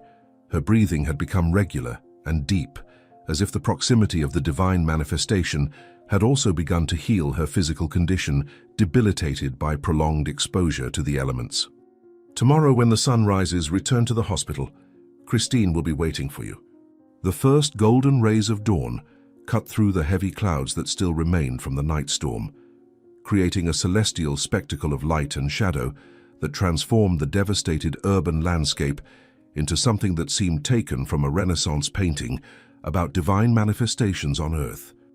Edward had spent the rest of the night keeping vigil inside his car, parked near the awning where he had left Michael and Sarah resting, unable to return home until he was certain that father and daughter were safe after the supernatural experience they had shared during the storm.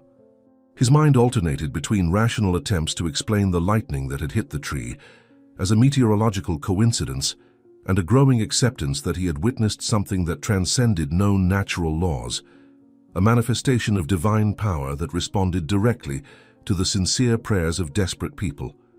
When the sun began to paint the horizon with shades of gold and red, Edward felt an inexplicable urgency taking over his chest, a powerful intuition compelling him to drive immediately to the hospital where Christine had been in a coma for 3 days, as if some invisible force was whispering in his ear that the moment of truth had finally arrived. "I need to go to the hospital now. Something tells me Christine is waiting for me, and I can't delay even a minute." The race through streets still wet from dawn transformed into a journey loaded with expectation and terror in equal proportions, with Edward alternating between impossible hope that Michael's words would materialize and paralyzing fear that he would find Christine in the same vegetative condition that had kept her prisoner of her own unconsciousness for endless days. The morning traffic had not yet begun, allowing Edward to drive at maximum speed through deserted avenues where only a few early workers walked toward bus stops, their steps echoing against the wet asphalt like an urban soundtrack for the personal drama unfolding inside the luxury sedan. During the journey, Edward tried to mentally prepare himself for any possibility, from finding Christine completely healed to receiving the devastating news that she had died during the night, including intermediate scenarios where small improvements in her condition could be interpreted as signs of gradual recovery. His prayer from the previous night constantly echoed in his mind, words directed to a God in whom he had come to believe again after decades of skepticism, creating intense psychological pressure about the results he would find at the hospital.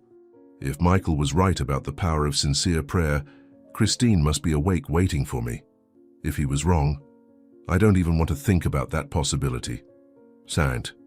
Vincent Hospital looked completely different under the golden light of dawn, its glass and marble surfaces reflecting the sun's rays in a way that created an almost celestial visual effect, as if the entire building was radiating a positive energy that dramatically contrasted with the somber atmosphere that Edward had associated with the place during the previous days. The run through familiar corridors to the intensive care unit, where Christine was interned, transformed into a cinematic sequence where each step echoed with increasing intensity, his heartbeats accelerating as he approached the room that had become an altar of vigil during his desperate wait for signs of improvement. Edward stopped in front of the room door for a few seconds, gathering courage to face whatever reality he would find on the other side, his hands slightly trembling while touching the doorknob that represented the final barrier between hope and definitive knowledge about his wife's fate. When he opened the door, prepared to find Christine in the same motionless position of the last days, Edward was struck by a vision that completely defied his expectations and spectacularly confirmed the promise that Michael had made the night before. Christine is sitting up in bed. She's awake and looking out the window as if nothing had happened. Is this really possible? Christine turned when she heard the door open, and the smile that lit up her face was the most beautiful Edward had seen in his entire life, an expression of pure joy that radiated health, vitality, and an inner peace that she hadn't shown for months, since before the hearing problems that had begun to erode her confidence and emotional stability. "Edward, where have you been? I woke up a few minutes ago and couldn't find you or the nurses. I feel strange, as if I had slept for entire days, but at the same time I've never felt so rested and invigorated in my whole life." Her words came out clear and articulated, without any difficulty in diction or mental confusion that might be expected after 3 days of deep coma, confirming that she had not only regained consciousness, but that all her mental faculties were functioning perfectly. Edward ran to the bed, embracing Christine with a desperate intensity that mixed relief, gratitude, and love in an emotional explosion that made him cry openly for the first time since childhood, his tears wetting his wife's blonde hair while he murmured incoherent thanks to God, to Michael, to any force in the universe that had made possible the miracle he was witnessing. "Christine, can you hear me perfectly? Has your deafness completely disappeared? How do you feel? Do you have any pain or discomfort?" The confirmation that Christine had recovered not only consciousness, but also the hearing she had mysteriously lost weeks before, created a wave of joy that Edward felt course through his entire body like positive electricity, incontestably validating the power of the prayers he had directed to heaven during the night storm. "Edward, why are you talking about deafness? I never had hearing problems. Are you confusing me with something else? And why am I in this hospital?" "The last thing I remember is getting up in the middle of the night to drink water in the kitchen, and then nothing. I just woke up here now, feeling as if I've been completely renewed." Christine spoke with a disconcerting naturalness about her condition, as if the medical problems that had dominated their lives for weeks simply had never existed, creating a surreal situation where Edward needed to process the fact that his wife had been cured not only of the coma, but also of the hearing loss that she didn't even remember suffering. The expression of genuine confusion on her face when Edward mentioned her previous deafness confirmed that, somehow inexplicably, her memory of the recent traumatic events had been erased or blocked, leaving only memories of her normal life before the health problems began. This is impossible according to any medical logic, but it's happening right before my eyes. Michael was right about everything. The arrival of the morning medical team created a commotion that quickly spread throughout the ICU floor, with doctors and nurses rushing to witness what many of them immediately classified as the most extraordinary case of spontaneous recovery they had witnessed during their professional careers. Dr. Richardson, the same neurosurgeon who had operated on Michael and followed Christine's case from the beginning, arrived at the room with an expression of total incredulity that quickly transformed into scientific fascination as he performed preliminary examinations that confirmed the medical impossibility of what he was witnessing. "Mrs. Christine, you were in a deep coma for 3 consecutive days, and all our exams indicated a severe neurological condition with no prospect of short-term improvement. Your sudden and complete recovery defies any medical explanation known to modern science." He spoke while checking reflexes, pupils, and neurological responses that demonstrated perfect brain function, his instruments confirming that not only had Christine regained consciousness, but all her cognitive and sensory functions were operating at optimal levels that even exceeded the normal standards for someone of her age. "Doctor, what's happening? Can it be called a medical miracle? Is there any scientific explanation for such a complete and sudden recovery?"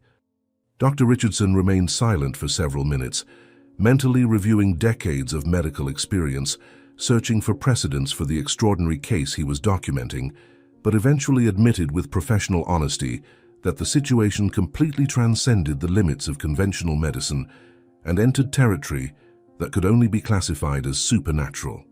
"Mr. Edward, in 40 years of medical practice, I have witnessed many surprising recoveries that defied our initial expectations, but I have never seen anything that approaches what your wife has demonstrated in the last few hours.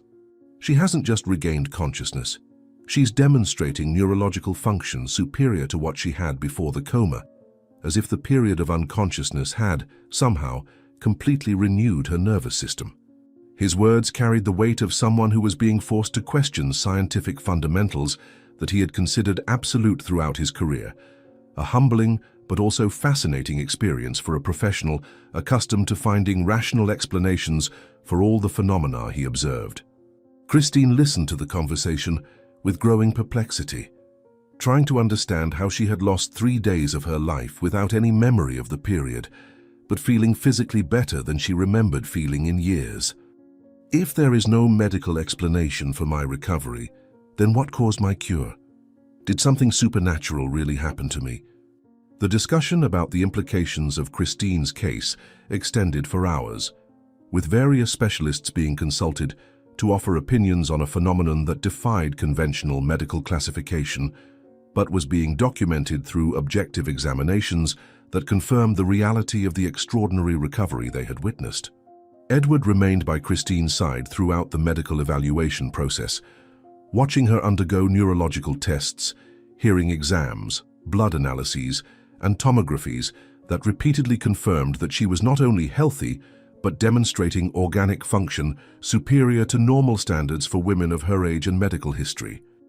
When the doctors finally agreed to release Christine to return home, with recommendations only for preventive follow-up and monitoring of any changes in her condition, Edward felt a deep gratitude that transcended any emotion he had previously experienced in his adult life. The word miracle was whispered through the hospital corridors, creating an atmosphere of reverence and mystery that transformed Christine into a kind of medical phenomenon that defied scientific understanding but inspired faith in professionals accustomed to dealing only with measurable realities. "Christine, let's go home. I have much to tell you about what happened while you were unconscious. There are special people you need to meet." The journey back to the mansion transformed into a silent celebration, where Edward and Christine rediscovered the simple pleasure of being together, conscious and healthy, after days that seemed like years of uncertainty about whether they would ever again share intimate moments like the one they were experiencing. Christine observed the urban landscape through the car windows as if seeing the world for the first time, commenting on colors that seemed more vibrant, sounds that reached her ears with crystal clarity, tactile sensations that manifested with renewed intensity, creating the impression that her coma experience had functioned as a kind of sensory reset that had expanded her capacity to perceive and appreciate external stimuli. "Edward, I feel as if I've been born again. Everything seems more intense, more beautiful, more meaningful than I remember. It's as if I had been living in a blurred version of reality, and now I can finally see with total clarity." Her words reflected a transformation that went beyond physical recovery, suggesting that the experience she had undergone had resulted in psychological and spiritual changes that made her more receptive to the beauty and meaning of everyday existence. Edward listened with growing fascination, recognizing in her description echoes of his own spiritual transformation during the prayer with Michael, a synchronicity suggesting that both had been touched by forces operating beyond normal human understanding. "Christine, you can't imagine how your recovery has changed my perspective on faith, miracles, and the meaning of life. I need to share with you experiences I've had in the last few days." Arriving at the mansion created an opportunity for Edward to explain to Christine all the extraordinary events that had unfolded during her period of unconsciousness, beginning with the revelation about his own sterility and culminating with the supernatural encounter with Michael during the storm that preceded her miraculous recovery. Christine listened with growing attention as Edward described Michael's heroism in saving him from being hit by a car, the tense coexistence that followed due to the prejudices she had demonstrated, and finally, the fateful night when he found Michael performing healing rituals that he misinterpreted as an attempt at poisoning. "Edward, are you telling me that you expelled people who were trying to save me? That you interpreted traditional medicine as evil witchcraft? How could I have been so cruel to someone who had risked his life to protect my husband?" Her words carried a genuine guilt that surprised Edward, considering that she maintained no conscious memories of the events that had caused so much suffering for Michael and Sarah, but that demonstrated a renewed emotional maturity that contrasted dramatically with the prejudiced attitudes she had previously exhibited. The transformation in Christine's personality seemed to be another aspect of the miracle that had healed not just her body, but also less admirable aspects of her character that had been shaped by years of unquestioned privilege. "I need to meet these people immediately. I need to ask forgiveness for my cruelty, and thank you for saving my life when I didn't deserve your compassion."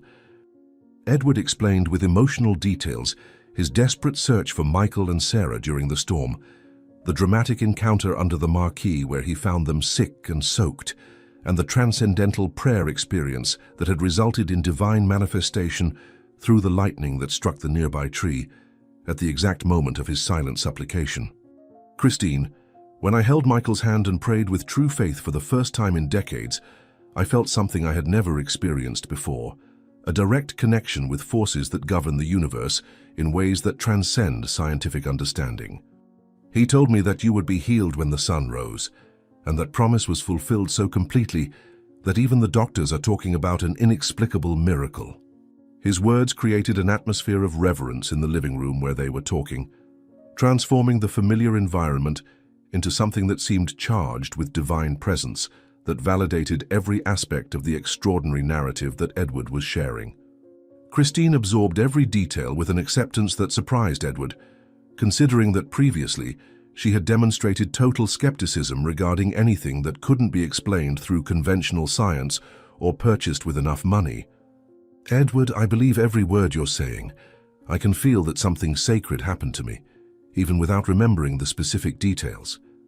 The mention of Michael and Sarah awakened in Christine an emotional urgency that led her to insist that Edward immediately organize a meeting where she could express her gratitude and request for forgiveness personally, demonstrating a transformation of character that transcended any change that Edward had hoped for as a result of her extraordinary medical experience. Edward, I cannot rest knowing that good people are suffering in the streets because of my ignorance and prejudice. I need to find them today, offer any help they need, and especially demonstrate that the cruel woman who mistreated them no longer exists. She has been replaced by someone who understands the value of compassion and gratitude.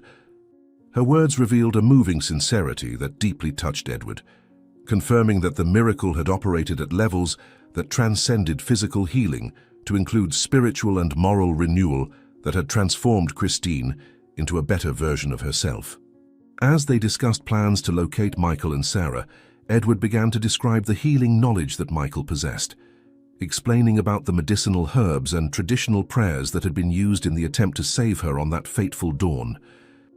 The herbs that Michael used on you represent healing knowledge that his family has preserved for generations, methods that transcend modern medicine, but that demonstrated real effectiveness when applied with genuine faith. Christine rose from the armchair where she was sitting to serve water during the conversation, but the moment she stood up, an expression of total surprise took over her face, immediately followed by a complete loss of balance that made her stagger as if the floor had moved beneath her feet. Edward watched with growing horror as his wife tried to support herself on the arm of the chair, her legs rapidly losing strength until she collapsed on the Persian rug in the living room, her eyes rolling slightly before closing completely while her breathing became shallow and irregular. Christine, what's happening? No, it can't be happening again. Edward knelt beside his wife, checking vital signs with desperate movements that revealed the total panic that had taken over his mind at the possibility that the morning's miracle had been only temporary, a cruel divine illusion that was being withdrawn as suddenly as it had been granted. Christine's fainting seemed different from the previous coma. This time she was breathing normally. Her pulse was strong and regular, and her facial expression maintained a serenity that contrasted with the deep unconsciousness that had characterized her condition during the previous days in the hospital. Perhaps it's just exhaustion after the trauma she went through, but I can't risk it. I need to take her back to the hospital immediately. The second race to St. Vincent Hospital in less than 12 hours turned into a nightmare repetition, where Edward faced the devastating possibility that his morning gratitude and joy had been premature, that mysterious forces had decided to withdraw the granted miracle for reasons he could not understand or emotionally accept. Christine remained unconscious throughout the journey, but her breathing continued stable, and her facial color maintained the healthy tone she had demonstrated during the morning, creating confusing signals that did not allow determining whether her current condition represented a serious medical relapse or some kind of natural process related to the extraordinary experience she had gone through. Edward called Dr. Richardson during the trip, explaining the situation and requesting that a medical team be prepared to receive Christine immediately, but trying to keep his voice calm to avoid transmitting the total panic he was experiencing internally at the prospect of losing his wife again just hours after having recovered her through an inexplicable miracle. Dr. Richardson, Christine suddenly fainted at home. She was perfectly fine, conversing normally, and suddenly lost consciousness. Please be prepared for any possibility. I cannot bear the thought that this morning's miracle was just a cruel illusion. The arrival at the hospital created an immediate medical mobilization that reflected both professional concern and scientific curiosity awakened by the extraordinary case that Christine represented, with doctors and specialists gathering to witness the developments of a situation that had already defied all known medical precedents. Dr. Richardson personally received the stretcher where Christine was transported, performing preliminary assessments that confirmed her vital signs were stable and that her current condition differed significantly from the deep coma that had characterized her previous hospitalization. Mr. Edward, based on preliminary examinations, your wife is not in a coma. She appears to be in a state of deep sleep that may be related to the extraordinary healing process her body has experienced. We will conduct complete examinations to determine exactly what is happening, but her current condition does not seem to represent an immediate risk to life.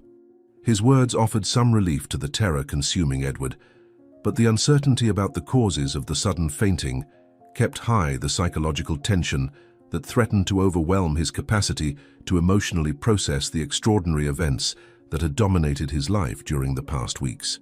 Please, doctor, run all necessary tests. I cannot lose Christine again, especially after discovering that miracles really can happen. The hours of waiting in the emergency room stretched like an eternity, where Edward alternated between desperate prayers directed to the same God who had healed Christine the previous morning and rational analyses of possible medical explanations for the sudden fainting that had interrupted his premature celebration of the miraculous recovery. Various specialists were consulted during the evaluation process, including neurologists, cardiologists, and even psychiatrists who tried to understand the psychological aspects of a situation that transcended conventional medical categories, creating an atmosphere of extraordinary scientific conference around the case of a woman who had become an unexplained medical phenomenon. Edward walked through the hospital corridors like a caged lion, unable to concentrate on any activity other than waiting for news about Christine, his mind processing scenarios that ranged from reassuring explanations to catastrophic possibilities that he could not accept as plausible, after having personally witnessed the power of sincere prayers. If God granted a miracle this morning, why would he allow Christine to become ill again so quickly? I need to have faith that there is a greater purpose behind everything that is happening.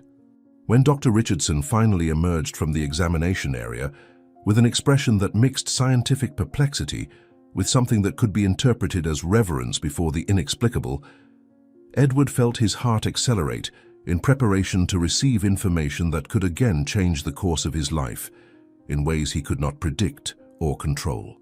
The doctor's expression was indecipherably serious, revealing that the test results had produced significant findings that would require careful explanations to be properly understood, creating an atmosphere of suspense that tested the limits of Edward's emotional resistance after a day that had already completely overwhelmed his capacity to process extraordinary events. Dr. Richardson, please tell me immediately what Christine's condition is.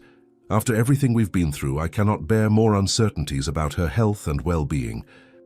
Edward spoke with a tense voice that revealed the emotional exhaustion he was experiencing after alternating between hope and despair during periods that seemed to last eternities, but that he was prepared to face any reality that would be revealed by the most recent medical tests. Mr. Edward, the results we obtained once again defy everything we thought we knew about the limits of modern medicine. Your wife is fine, but we discovered something that, well, that can only be described as another miracle. Dr. Richardson breathed deeply before pronouncing the words that would forever change the lives of Edward and Christine, his expression revealing the difficulty he faced in communicating medical findings that challenged not only his professional experience, but all the scientific foundations on which he had based 40 years of dedicated medical career. Mr. Edward, The tests we performed on your wife revealed that she is pregnant. Based on the hormone levels we detected, we calculate that the pregnancy is approximately 2 weeks along, which means that conception happened exactly during the period when she was in a coma. His words echoed through the hospital corridor like a silent thunder that hit Edward with enough force to make his legs wobble, creating an urgent need to lean against the nearest wall as he processed the absolute medical impossibility of what he was hearing. Edward felt as if he were living a surreal dream, where the basic laws of human biology had been suspended in favor of divine manifestations that transcended any rational understanding he could apply to the extraordinary situation he was facing. "Doctor, this is medically impossible. I am sterile, diagnosed by multiple specialists. How can my wife be pregnant? And how did conception happen during a deep coma?" The detailed explanation that Dr. Richardson offered during the following minutes transformed into a scientific exposition about medical impossibilities that had become reality through processes that completely transcended conventional knowledge about human reproduction, fertility, and consciousness during comatose states. "Mr. Edward, we performed all possible tests to confirm our discovery, including hormone analyses, ultrasound, and preliminary genetic tests that unequivocally confirm that your wife is carrying a healthy child. As for the circumstances of conception during the coma, we have no medical precedents or scientific explanations for this phenomenon. It is simply another inexplicable aspect of the extraordinary case that your family represents." Dr. Richardson spoke with the brutal honesty of a scientist, forced to admit that he was witnessing events that contradicted decades of medical education, but which were proven through objective examinations that allowed no margin for doubt or alternative interpretation. Edward listened to each word, as if he were receiving divine revelations that spectacularly confirmed the power of the prayers he had directed to God during the storm, when he had specifically asked for Christine's healing and for the possibility of becoming parents through whatever miracle was deemed appropriate for their situation. 2 miracles in 24 hours. This confirms that God really heard and answered my prayers in a much more generous way than I ever thought possible. The meeting with Christine in the hospital room, where she had awakened from the brief fainting spell, transformed into a silent celebration loaded with reverence before the magnitude of the miracles that had transformed their lives so completely and unexpectedly in such a short period of time. Christine received the news of the pregnancy with a radiant serenity that suggested some level of subconscious knowledge about the extraordinary changes that were happening in her body, as if her coma experience had created a spiritual connection with divine processes operating beyond normal conscious perception. "Edward, when you told me about your prayers with Michael during the storm, I felt deep in my heart that something sacred had happened, not just to me, but to us as a couple. Now I understand that God answered your pleas in a much more comprehensive way than we could imagine." Her words carried a joyful acceptance that dramatically contrasted with the initial shock that Edward had experienced, demonstrating that her spiritual transformation during the healing process had created an openness to accept miracles as natural manifestations of divine love for people who demonstrate genuine faith and compassion for the less fortunate. The couple remained embraced for long minutes, crying tears of gratitude, while absorbing the reality that they would become parents through a miracle that incontestably validated the power of sincere prayer and human kindness. "Christine, now I understand that Michael and Sarah were sent into our lives not only to save me from being run over, but to teach us about faith, compassion, and the true meaning of family." The search for Michael and Sarah that Edward initiated immediately after leaving the hospital transformed into an urgent mission charged with spiritual purpose that transcended any previous attempt to locate specific people in the city's fluctuating homeless population. This time, Edward wasn't just searching to ask forgiveness or offer material help. He was seeking the human instruments through which God had worked extraordinary miracles in his life, people who deserved not only gratitude, but recognition for their fundamental role in the spiritual transformation that had resulted in blessings that transcended any material benefit he could offer in return. The search led him again to the most neglected areas of the city, but this time, Edward approached people in situations of social vulnerability with a humility and respect that dramatically contrasted with the desperate urgency that had characterized his previous attempts to find Michael and Sarah. When he finally located them in a temporary shelter managed by a religious organization, Edward approached with tears of relief streaming down his face, recognizing that he was about to complete a circle of redemption that had begun with a heroic act of rescue and would culminate with offers of help that represented much more than material assistance. "Michael, Sarah, you can't imagine how worried I was. I have extraordinary news to share and a debt of gratitude that I will never be able to fully repay." Michael received Edward with the same serene smile he had displayed during the most difficult moments of their tense coexistence in the mansion, demonstrating a total absence of resentment for the injustices he had suffered and a gracious acceptance of the circumstances that had resulted in unnecessary suffering for him and his daughter. "Edward, I knew you would return when you fully understood what happened that dawn in your kitchen. The herbs I used on Christine not only healed her body, they opened spiritual channels through which God can work miracles that transcend human understanding. When we prayed together during the storm, we created conditions for extraordinary blessings to manifest in your life in ways you hadn't even imagined possible." His words carried an ancestral wisdom that completely transformed the narrative of recent events, revealing that Michael had understood from the beginning the spiritual implications of his presence in Edward and Christine's life, operating as a divine agent who had been strategically positioned to teach lessons about faith, compassion, and the true meaning of human wealth. Sarah observed the conversation with eyes bright with joy, her childlike intuition allowing her to understand that something wonderful was happening even without fully comprehending the complex details that the adults were discussing around her. "Daddy, Mr. Edward looks very happy. Does this mean that Mrs. Christine is well and that we won't need to sleep on the cold streets anymore?" The revelation about Christine's pregnancy created an explosion of jubilation that transformed the austere environment of the temporary shelter into something that seemed like a sanctuary where miracles were celebrated as confirmation of divine love for people who demonstrate genuine faith and compassion for the less fortunate.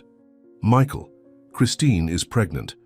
After years of trying to have children and discovering that I am sterile, God has granted us the miracle of parenthood through processes that doctors cannot explain scientifically. The conception happened during her coma, at a time when any type of reproductive activity was medically impossible." Edward spoke with a reverence that transformed his narrative into a kind of religious testimony, publicly recognizing the fundamental role that Michael had played as an intermediary between his family and divine forces that operated through humble people who preserved wisdom about healing and prayer. Michael embraced Edward with surprising strength for someone still recovering from serious injuries, his tears of joy mixing with Edward's in a celebration of divine goodness that had transformed tragedy into triumph through lessons about faith and compassion that transcended any material wealth. "Edward, this miracle confirms that God heard your sincere prayers and decided to bless your family with the joy of parenthood. Now you understand that true miracles happen when we learn to see God in those most in need and respond with genuine love." The offer that Edward presented to Michael and Sarah transcended any conventional concept of social assistance or charity, representing a proposal of family integration that recognized the fundamental spiritual role they had played in the transformation of his life and in the manifestation of miracles that defined a new chapter of his existence. "Michael, I want to offer you and Sarah not just a house and material security, but a permanent place in our family. Christine and I would like you to live with us not as guests or employees, but as an integral part of our expanded family, where Sarah can grow up alongside our son and receive the quality education that such a special child deserves."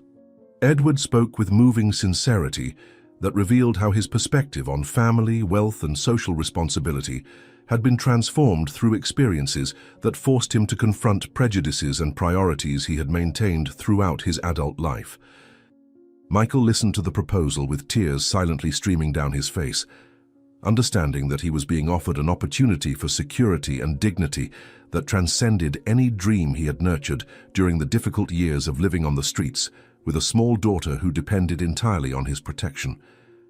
"Edward, I accept your offer not only for the security it represents for Sarah, but because I recognize that God is orchestrating a new family where our knowledge about healing and faith can be preserved and passed on to the next generation. The months that followed Michael and Sarah's return to the mansion witnessed a complete transformation in the family dynamics that transcended any change that Edward and Christine could have imagined possible before experiencing the miracles that completely redefined their perspectives on life, faith, and social responsibility.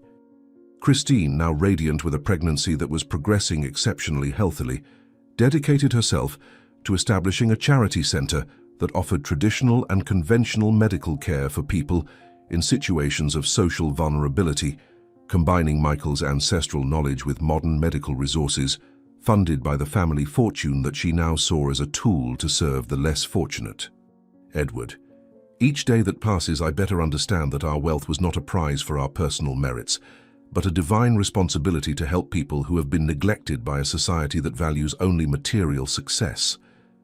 Her words reflected a wisdom that had emerged from her miraculous healing experience, transforming a prejudiced socialite into a woman dedicated to social justice who found genuine joy in serving people she had previously despised as inferior.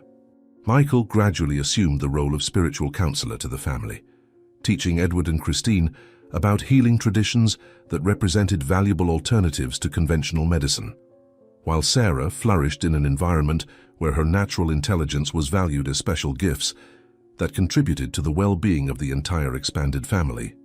Our family is now a living example of how God works through people who choose to love and serve instead of judge and exclude. The birth of Lucky, Edward and Christine's son, happened on a spring morning charged with spiritual significance that finally and definitively validated all the miracles that had transformed a family fragmented by personal tragedies into a cohesive unit dedicated to compassionate service to the less fortunate. The delivery, which proceeded without any complications, despite Christine's age and the extraordinary circumstances of conception, was assisted by Michael, who offered traditional prayers of protection and gratitude that created an atmosphere of sacred reverence around the birth of a child who represented the physical manifestation of faith transformed into tangible miracle. Sarah, now 8 years old and flourishing in her formal education while preserving the ancestral knowledge transmitted by her family, assumed the role of older sister with a maturity and tenderness that enchanted all who witnessed her dedication to the baby, whom she considered a divine gift for the entire family. Lucky is not just your son, Mr. Edward and Mrs. Christine. He is a blessing for all of us, the living proof that God rewards families who open their hearts to love without conditions or prejudices. Sarah's words, spoken while carefully holding the newborn, perfectly summarized the spiritual transformation that had converted a mansion of isolated privilege into a home where love, faith, and compassion created daily miracles that transcended any material wealth. Edward observed his expanded family with a deep gratitude that included not only Michael and Sarah, but the God who had worked through them to teach lessons about faith that no formal education or professional success could have provided. Lucky will grow up knowing from the beginning that true wealth lies in loving and serving, not in accumulating and excluding. The evolution of the Williams family during Lucky's first year of life witnessed a complete integration between ancestral healing traditions and modern educational resources that created a unique environment where spiritual and scientific knowledge coexisted harmoniously for the benefit of a growing community of people seeking holistic alternatives for problems that transcended purely material solutions. Edward had transformed part of his company into a foundation dedicated to developing social programs that combined material assistance with spiritual care, employing Michael as director of traditional medicine programs that served people whose conditions did not respond adequately to conventional treatments. Michael, the healing center we established, has already served more than 1,000 people who found relief for sufferings that conventional hospitals couldn't treat. Your ancestral knowledge is saving lives and transforming our understanding of what complete healing really means. Edward spoke with genuine pride about the results of a partnership that transcended any traditional concept of philanthropy, representing a true integration between worlds that habitually remained separated by prejudices and mutual misunderstanding. Christine had become a passionate advocate for the rights of socially vulnerable people, using her influence in elite circles to promote policy changes that created real opportunities for inclusion and dignity for populations traditionally marginalized by society. Sarah thrived as an exemplary student who maintained her family traditions while embracing modern knowledge, becoming a bridge between worlds that her personal example demonstrated were complementary rather than contradictory. Dad, at school I teach my friends about the medicinal plants you taught me, and they are fascinated to discover that there are forms of healing that their families never considered possible. The final reflection that Edward shared with Michael during a quiet afternoon in the mansion's garden, while watching Lucky and Sarah playing among the medicinal plants that now grew neatly where once there were only ornamental flowers, summarized the extraordinary spiritual journey that had transformed a family fragmented by tragedy into a cohesive unit dedicated to compassionate service that honored both ancestral traditions and contemporary responsibilities. Michael, when you threw yourself in front of that car to save my life, you initiated a sequence of events that transformed not only my perspective on faith and miracles, but the entire structure of values that had guided my existence during 42 years of pursuit of material success. Now I understand that true miracles are not isolated events that contradict natural laws, but gradual transformations that happen when we choose to love and serve instead of judge and exclude. His words carried a wisdom that had emerged from experiences that tested all his prejudices and forced a complete reassessment of priorities he previously considered absolute and unquestionable. Michael smiled with the same serenity he had demonstrated during the most difficult moments of his journey, confirming that he had fulfilled the divine mission to which he had been called when he decided to save a stranger's life without considering the personal consequences of his heroic decision. Edward, our family is now a living testimony that faith can move mountains and transform hearts, but only when it is accompanied by genuinely altruistic actions that demonstrate practical love for the less fortunate. The greatest miracles happen when we learn to see God in those in need and respond with compassion that transcends prejudice and fear. The afternoon ended with the 4 family members gathered in the garden, where medicinal herbs grew alongside ornamental flowers, creating a perfect visual metaphor for a life where ancestral traditions and modern privileges had found harmony through love that recognized the divine presence in all forms of human life, regardless of social status or economic origin. Now tell me in the comments where you're from and tell me, did you like this story? Then subscribe to the channel, leave your like, and check out the next one that's waiting for you here on screen. I'll see you there.